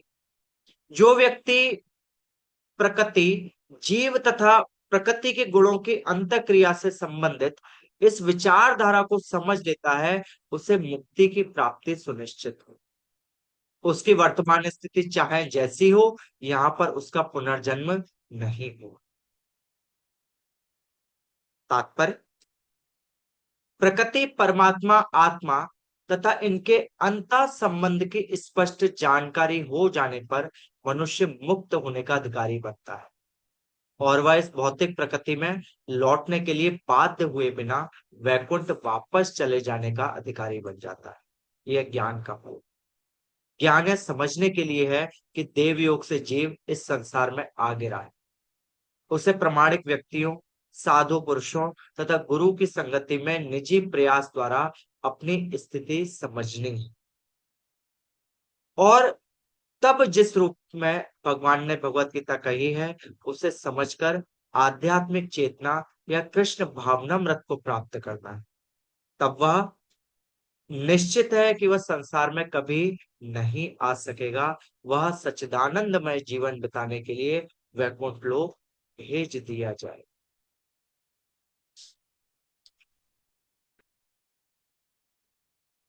यह एवं वेत्ति पुरुषं प्रकृतिं च गुणेशः सर्वथा वर्तमानोऽपि न स भूयो अभिजायते। देखिए, यहाँ पे बता रहे हैं भगवान कि ये जो ज्ञान है परमात्मा के विषय में दिया, उसका क्या फल मिलता है।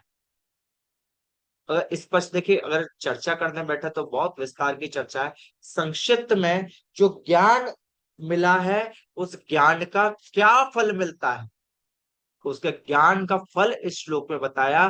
क्या फल है कि जो प्रकृति, पुरुष और इनके गुणों के विषय में जानता है, वो निस्संदेह जन्म मृत्यु के चक्कर से मुक्त हो जाता है। उसकी वर्तमान स्थिति चाहे जैसी हो, उसका कभी भी पुनर्जन्म नहीं हो। कैसी भी वर्तमान स्थिति हो, कभी भी पुनर्जन्म नहीं होगा। कब? यदि वो प्रकृति, पुरुष और इसके गुणों को जान जाएगा, तो हमेशा के लिए जन्म मृत्यु से वो मुक्त हो जाए। ये इस ज्ञान का फल है। भगवान ने कई जगह बताया कि जन्म मृत्यु से मुक्त होने के लिए भगवान बोलते हैं। पहले हमने तीसरे चौथे अध्याय में पढ़ा कि जन्म कर्म च मे दिव्यम जो विवेति तत्वता, कि मेरे जन्म कर्म दिव्य है, जो उन्हें तत्व से जानता है उसका पुनर्जन्म नहीं होता है। पहले हम पढ़ चुके हैं। इस श्लोक में फिर से बोल रहे हैं, जो पुरुष प्रकृति और इसके गुणों को जानता है वो भी जन्म मृत्यु के चक्कर से मुक्त हो जाएगा। उसका जन्म मृत्यु से कभी भी अभिप्राय नहीं रहेगा, कभी भी उसे देखना नहीं। इसके अलावा अब कोई कह सकता है क्या प्रकृति, पुरुष और गुण को जानने से ही जन्म मृत्यु के चक्र से मुक्त हुआ जा सकता है? इसके अलावा और भी कोई अन्य विधि है?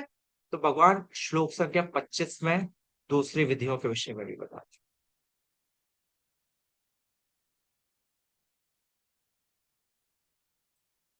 कहते हैं भगवान, ध्यानेनात्मनि पश्यन्ति केचित् आत्मतमात्मना अन्य सांख्येन योगेन कर्म योगेन चापरे। कुछ लोग परमात्मा को ध्यान के द्वारा अपने भीतर देखते हैं, तो दूसरे लोग ज्ञान के अनुशीलन द्वारा, और कुछ ऐसे हैं जो निष्काम कर्मयोग द्वारा देखते हैं। तात्पर्य में शिला प्रपात लिखते हैं, भगवान अर्जुन को बताते हैं जहां तक मनुष्य द्वारा आत्म साक्षात्कार की खोज का प्रश्न है, बद्ध जीवों की दो श्रेणियां हैं। जो लोग नास्तिक, अज्ञेयवादी तथा संशयवादी हैं, वे आध्यात्मिक ज्ञान से विहीन। किंतु अन्य लोग जो आध्यात्मिक जीवन संबंधी अपने ज्ञान के प्रति श्रद्धावान हैं, वे आत्मदर्शी भक्त, दार्शनिक तथा निष्काम कर्मयोगी कहलाते हैं। जो लोग सदैव अद्वैतवाद की स्थापना करना चाहते हैं, उनकी भी गणना नास्तिकों एवं अजयवादियों में की जाती है।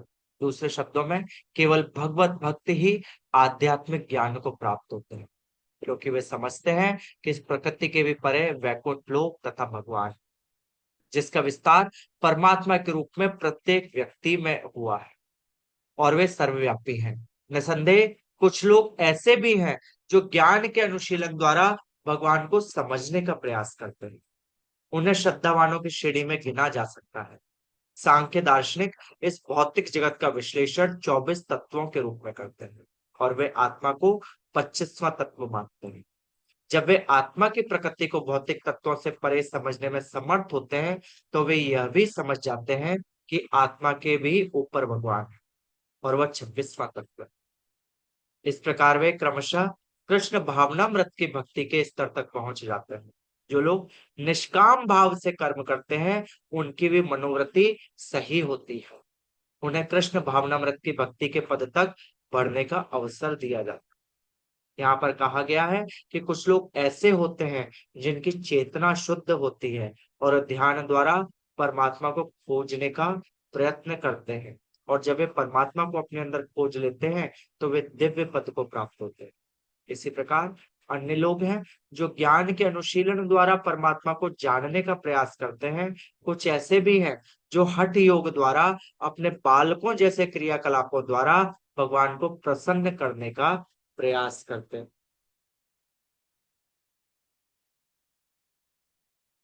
ध्यानेनात्मनि पश्यन्ति केचित् आत्मनमात्मना अन्य सांख्येन योगेन कर्म योगेन चापरे। तो देखिए, इसमें कुछ अन्य विधियों की और वर्णन किया जा रहा है जिससे हम पुरुष उसकी प्रकृति और गुणों को जान सकते हैं। कैसे? इसमें कह रहे हैं कि सबसे पहले भगवान कह रहे हैं अन्य विधियां क्या है कि कुछ लोग परमात्मा को ध्यान अपने अंदर अष्टांग योग से देखते हैं, यानी कि ध्यान योग के माध्यम से भी कोई मुक्त हो सकता है। दूसरे लोग ज्ञान के अनुशीलन के माध्यम से, यानी कि सांख्य योग या ज्ञान योग के माध्यम से देखते हैं। और तीसरे प्रकार के लोग जो विधि बताई कर्मयोग के माध्यम से। तो देखा जाए यहाँ पे कुल मिलाकर के चार विधि बताई है। चार विधि के माध्यम से परमात्मा को जान सकते हैं, यानी कि पुरुष को जान सकते हैं। पहला ध्यान योग, दूसरा सांख्य योग, अथवा सांख्य योग को कई कई जगह अलग कर्मयोग भी कहा गया है, सांख्य योग एवं कर्मयोग। और चौथा है निष्काम सांख्य योग और ज्ञान योग। और चौथा है कर्मयोग। कैसा कर्मयोग? निष्काम कर्मयोग। इन चारों योगों के माध्यम से कोई परमात्मा को जान सकता है। तो देखिए, 5 विधियों के विषय में बताया। पहली विधि कहती कि हम सब इस ज्ञान को जाने, ज्ञान को जान करके हम कुछ कर सकते हैं। दूसरी विधि इन चारों योगों के बताई, अष्टांग योग यानी कि ध्यान योग के माध्यम से। तीसरी विधि सांख्य योग के माध्यम से। चौथी ज्ञान योग के माध्यम से। पांचवी निष्काम कर्म योग के माध्यम से। इन विधियों का वर्णन होकर बताया कि इससे हम जान सकते हैं। कालंजनी माता जी कुछ बोलना चाह रहे हैं?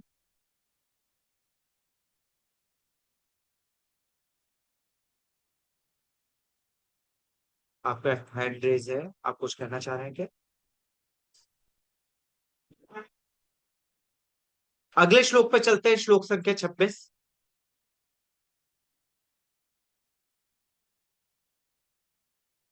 अन्ये त्वेव मजानन्त श्रुतवान्येभ्योपासते ते अपि चाते तरण्येत्य मृत्युम श्रुति परायणा। यहाँ पे देखिए एक अन्य अन्य विधि का वर्णन हो रहा है, कैसे कोई मुक्त हो सकता है। भगवान कहते हैं ऐसे भी लोग हैं जो यद्यपि आध्यात्मिक ज्ञान से अवगत नहीं होते, पर अन्यों से परम पुरुष के विषय में सुनकर उनकी पूजा करने लगते हैं। ये लोग भी प्रामाणिक पुरुषों से श्रवण करने की मनोवृत्ति होने के कारण जन्म तथा मृत्यु पथ को पार कर जाते हैं। तात्पर्य: यह श्लोक आधुनिक समाज पर विशेष रूप से लागू होता है, क्योंकि आधुनिक समाज में आध्यात्मिक विषयों की शिक्षा नहीं दी जाती। कुछ लोग नास्तिक प्रतीत होते हैं, तो कुछ अजेयवादी तथा दार्शनिक, लेकिन वास्तव में इन्हें दर्शन का कोई ज्ञान नहीं है। जहां तक सामान्य व्यक्ति की बात है, यदि वह पुण्यात्मा है तो श्रवण द्वारा प्रगति कर सकता है। यह श्रवण विधि अत्यंत महत्वपूर्ण है, श्रवण द्वारा प्रगति कर सकता है। यह श्रवण विधि अत्यंत महत्वपूर्ण है। आधुनिक जगत में कृष्ण भावनामृत का उपदेश वाले भगवान चैतन्य ने श्रवण पर अत्यधिक बल दिया, क्योंकि यदि व्यक्ति क्योंकि यदि सामान्य व्यक्ति प्रामाणिक स्रोतों से केवल श्रवण करे तो वह प्रगति कर सकता है। विशेषतः चैतन्य महाप्रभु के अनुसार यदि वह हरे कृष्ण कृष्ण कृष्ण हरे हरे, हरे राम राम राम हरे हरे दिव्य ध्वनि को सुने। इसलिए कहा गया है कि सभी व्यक्तियों को सिद्ध पुरुषों से श्रवण करने का लाभ उठाना चाहिए और इस तरह क्रम से प्रत्येक वस्तु समझने में समर्थ बनना चाहिए। तब निश्चित रूप से परमेश्वर की पूजा हो सकेगी। भगवान चैतन्य महाप्रभु ने कहा है कि इस युग में मनुष्य को अपना पद बदलने की आवश्यकता नहीं, अपितु उसे चाहिए कि मनोधार्मिक तर्क द्वारा परम सत्य को समझने के प्रयास को त्याग दे। उसे इन वस्तुओं का दास बनना चाहिए जिन्हें परमेश्वर का ज्ञान। यदि कोई इतना भाग्यशाली हुआ कि उसे शुद्ध शुद्ध भक्त की शरण मिल सके तो वो उससे आत्म साक्षात्कार के विषय में श्रवण करके उसके पद चिन्हों पर चल सके तो उसे शुद्ध भक्त का पद प्राप्त हो जाता है। इस श्लोक में श्रवण विधि पर विशेष रूप से बल दिया गया है और यह सर्वथा उपयुक्त है। यद्यपि सामान्य व्यक्ति तथा कथित दार्शनिक की भांति प्राय समर्थ नहीं होता, लेकिन प्रामाणिक व्यक्ति श्रद्धा पूर्वक श्रवण करने से इस भव सागर को पार करके भगवत धाम वापस जाने में उसे सहायता मिलेगी। अन्ये तेव मजानन्ता श्रुत्वा अन्ये उपासते ते अपि चातिरन्तेव मृत्युम श्रुति पराय। इस श्लोक में श्रवण की महिमा के विषय में बता रहे हैं भगवान कि कुछ लोग होते हैं जिन्हें ज्ञान ना होने के कारण भी परमेश्वर के विषय में जानना चाहते हैं, यानी कि जानना चाहते हैं, यानी कि जिज्ञासा करते हैं। जब जिज्ञासा करते हैं तो उनके परमेश्वर के विषय में सुनते भी हैं और सुनने के माध्यम से उपासना करते हैं। जो भक्ति के 9 विधि बताई गई है, उपासना की 9 विधि बताई गई, उसमें एक विधि है सुनने के माध्यम, श्रवण के माध्यम से उपासना। और जो श्रवण के माध्यम से उपासना करने वाले हैं वे भी जन्म मृत्यु के पथ को पार कर जाते। देखिए, श्रवण के जो आचार्य हैं वो है परीक्षित महाराज। परीक्षित महाराज ने जैसा श्रवण करा वैसा श्रवण करना चाहिए। और किससे करना चाहिए ये भी बहुत विशेषता है। किससे? प्रमाणिक व्यक्तियों से श्रवण करना चाहिए। देखिए, आजकल एक बहुत बड़ी विडंबना सी चली है, जैसे आप सभी लोग इस्कॉन के भक्त हैं। हम अपने आचार्यों को छोड़ करके बाहर के कई लोगों से हम सुनने के लिए जाते, और ये बहुत बड़ी विडंबना है कि हमें लगता है कि वो कोई व्यक्ति हमें कुछ श्रेष्ठ दे देगा। ये उसी तरह से हो गया जैसे इलाज हम ए डॉक्टर से कर रहे हैं और परहेज हम बी डॉक्टर से कर रहे हैं, और क्या परहेज करना है क्या नहीं करना है हम सी डॉक्टर की सलाह मांग रहे हैं। इससे कभी भी हम स्वस्थ नहीं होने वाले, कभी नहीं होने वाले। हमें देखिए अपनी आचार्य परंपरा पे, अपनी गुरु परंपरा में निष्ठा होनी चाहिए। आचार्य निष्ठा बहुत बड़े एक अ, भक्ति का सोपान है। यदि कोई आचार्य निष्ठ हो गया उसके लिए आगे की भक्ति करना कोई कठिन नहीं। पर यदि किसी को आचार्य निष्ठा में संशय है तो कितना भी प्रयास कर ले, कितना भी भटक ले, वो भक्ति का भी नहीं समझ पाएगा। वो केवल भटकता रहेगा, हमेशा संशय की स्थिति में रहेगा। आजकल बहुत बहुत प्रसिद्ध कथावाचक हैं और हम इस्कॉन के भक्त उनकी कथा का श्रवण करने के लिए जाते हैं। क्यों जाते हैं? हमें लगता है कि ये जो वो सुनाएंगे हमारे आचार्य नहीं दे पाए, इसलिए वहां सुनने के लिए जा रहे हैं। और सुनना चाहें, देखिए अब श्रीला प्रभुपाद जी के इतने प्रवचन हैं, जीवन बीत जाएगा पर वो प्रवचन समाप्त नहीं होंगे, हम नहीं समझ पाएंगे उन्हें। प्रभुपाद जी के भागवतम, अभी गीता पढ़ रहे हैं, इसके बाद में भागवतम में पढ़ने के लिए कितना उत्तरदायित्व है। समय की घड़ी बार बार चलती जा रही है, कब पढ़ेंगे? जीवन बीत जाएगा, कब समझेंगे? और इधर उधर भटकेंगे, कभी हम आचार्य निष्ठ नहीं हो पाएंगे। इस श्लोक में जो भगवान बात कर रहे हैं, श्रवण की बात कर रहे हैं, वो कैसे बात है? प्रमाणिक पुरुषों से श्रवण करने से। कब? जिज्ञासु होकर के। जिज्ञासु होकर के एक और गुण होना चाहिए, आचार्य निष्ठ होकर के, अपनी गुरु परंपरा के प्रति श्रद्धा रखते हुए जब श्रवण करेंगे, तब जाकर के वास्तव में कुछ फायदा होगा। बिना आचार्य निष्ठा के हम कुछ भी करने का प्रयास करेंगे, कभी फायदा नहीं। गुरु तो दयालु होते हैं, आचार्य बहुत दयालु होते हैं। हम जैसे बद्ध जीवों पर कृपा करने के लिए हम योग्य नहीं है, तब भी हमें दीक्षा देते हैं, हमें निर्देश देते हैं, गाइडेंस देते हैं। क्यों? क्योंकि उनके अंदर दयालुता है। हमें उस निर्देश को तभी हम पालन कर सकते हैं, उनकी कृपा के तभी हम भागी बन सकते हैं, जब हम आचार्य निष्ठ हो जाए। देखिए, बाहर कई तरह का खाना मिलता है, और बाहर का जो खाना होता है, हर किसी को घर के खाने से ज्यादा स्वाद बाहर के खाने में स्वाद आता है। पर जब बीमार होते हैं तो डॉक्टर सबसे पहले काम क्या करता है कि बाहर का खाना बंद करो, क्योंकि आपकी बीमारी बाहर के खाने के कारण। क्योंकि हमारे कानों का भोजन है श्रवण करना। हम श्रवण करना चाहते हैं, हम सुनना चाहते हैं, तो हम बाहर श्रवण करेंगे तो हमें फिर से बीमारी लग जाएगी। वो बीमारी कौन सी होगी? संशय की बीमारी होगी। संशय किस पे करेंगे? हम हमारी निष्ठा पे संशय करेंगे, हम आचार्य परंपरा, अपने गुरु परंपरा पे संशय करेंगे।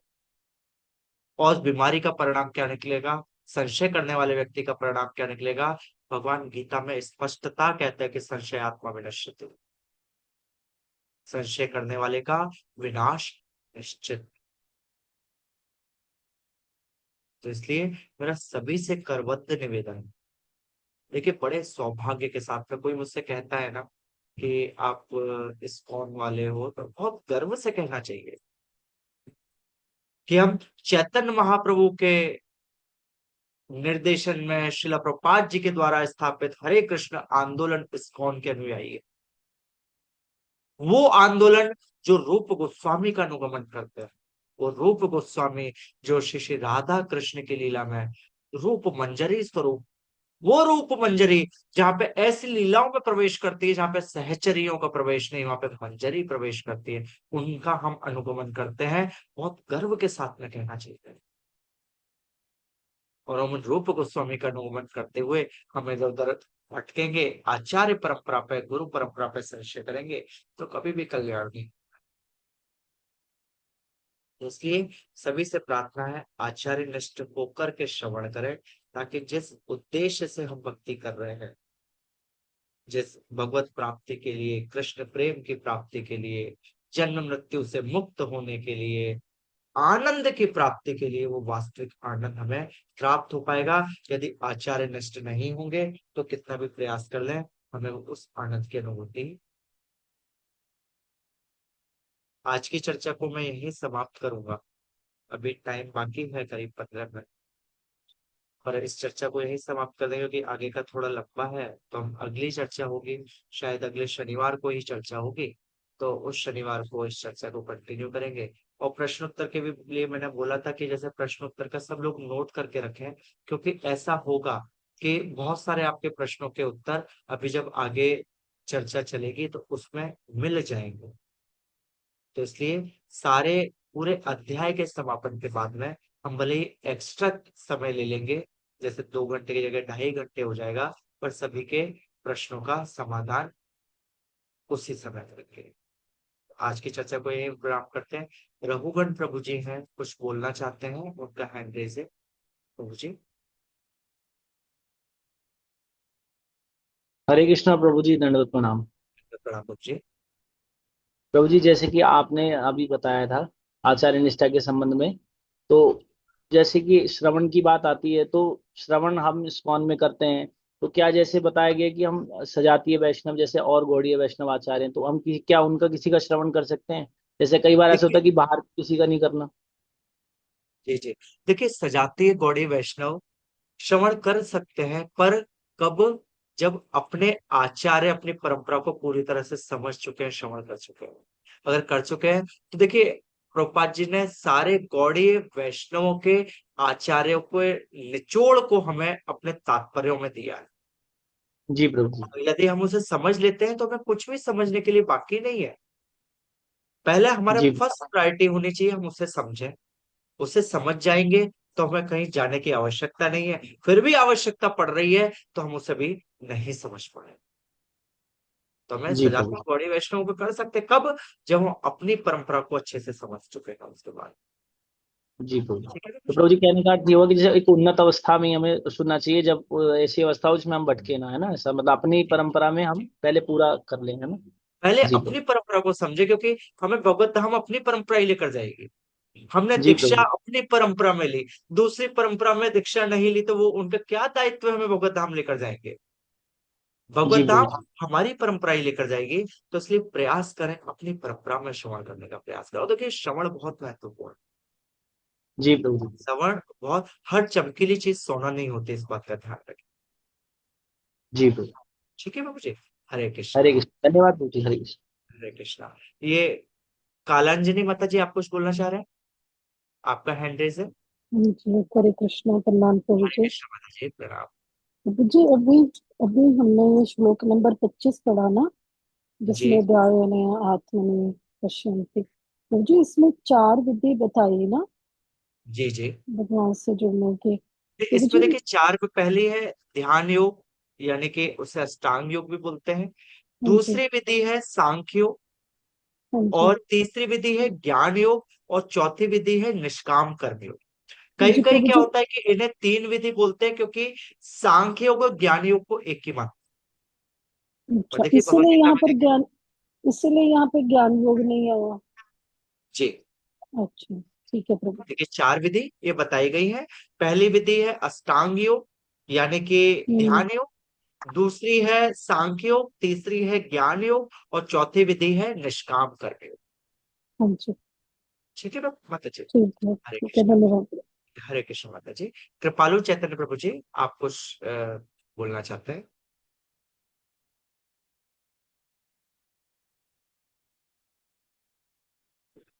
अनम्यूट कीजिए प्रभु जी, आप अपने आप को। हरे कृष्णा प्रभु जी, मेरी आवाज आपको आ रही है?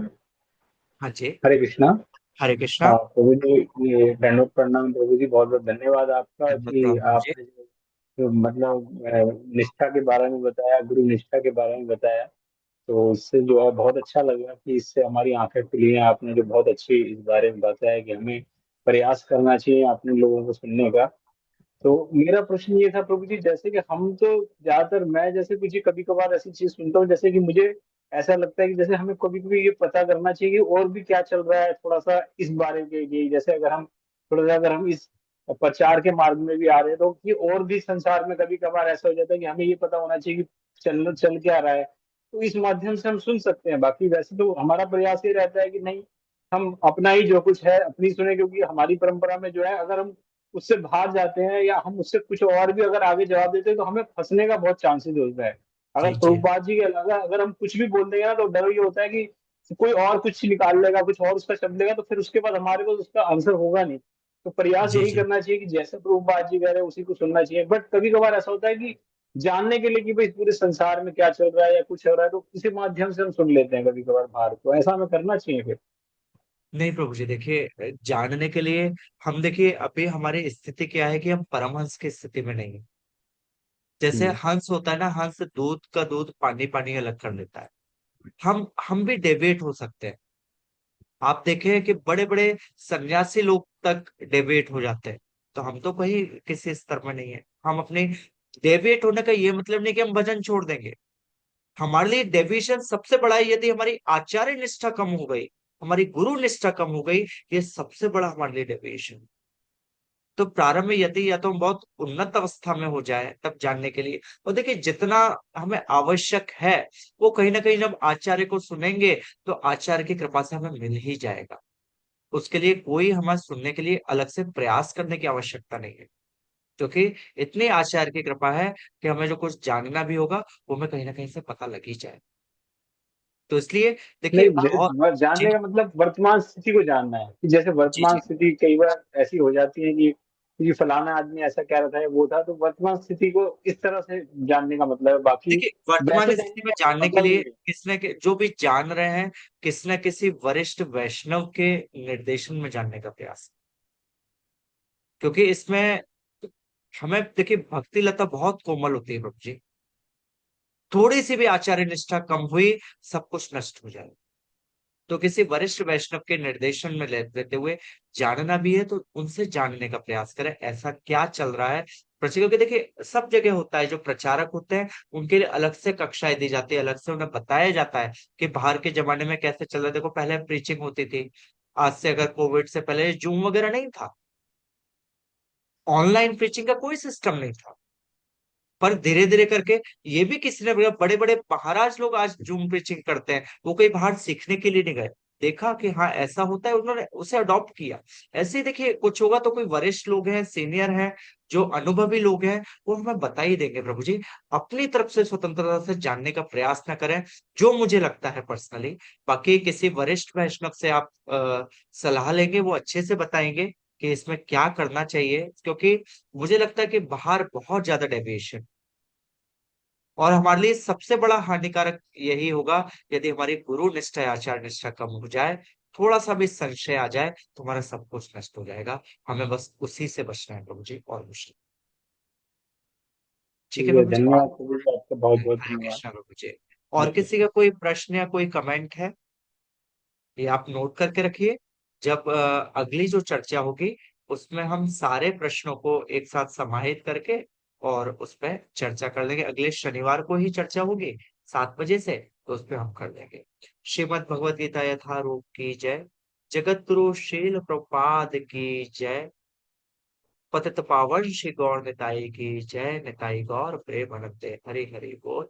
वाञ्छाकल्पतरुभ्यश्च कृपा सिन्धुभ्यैव च पतितानां पावनेभ्यो वैष्णवेभ्यो नमो नमः। अनंत कोटि वैष्णव वृंद की जय। वैष्णव ठाकुर प्रभुपाद की जय। निताई गौर प्रेमानंदे हरि हरि बोल। बहुत बहुत धन्यवाद सभी का। हरे कृष्ण।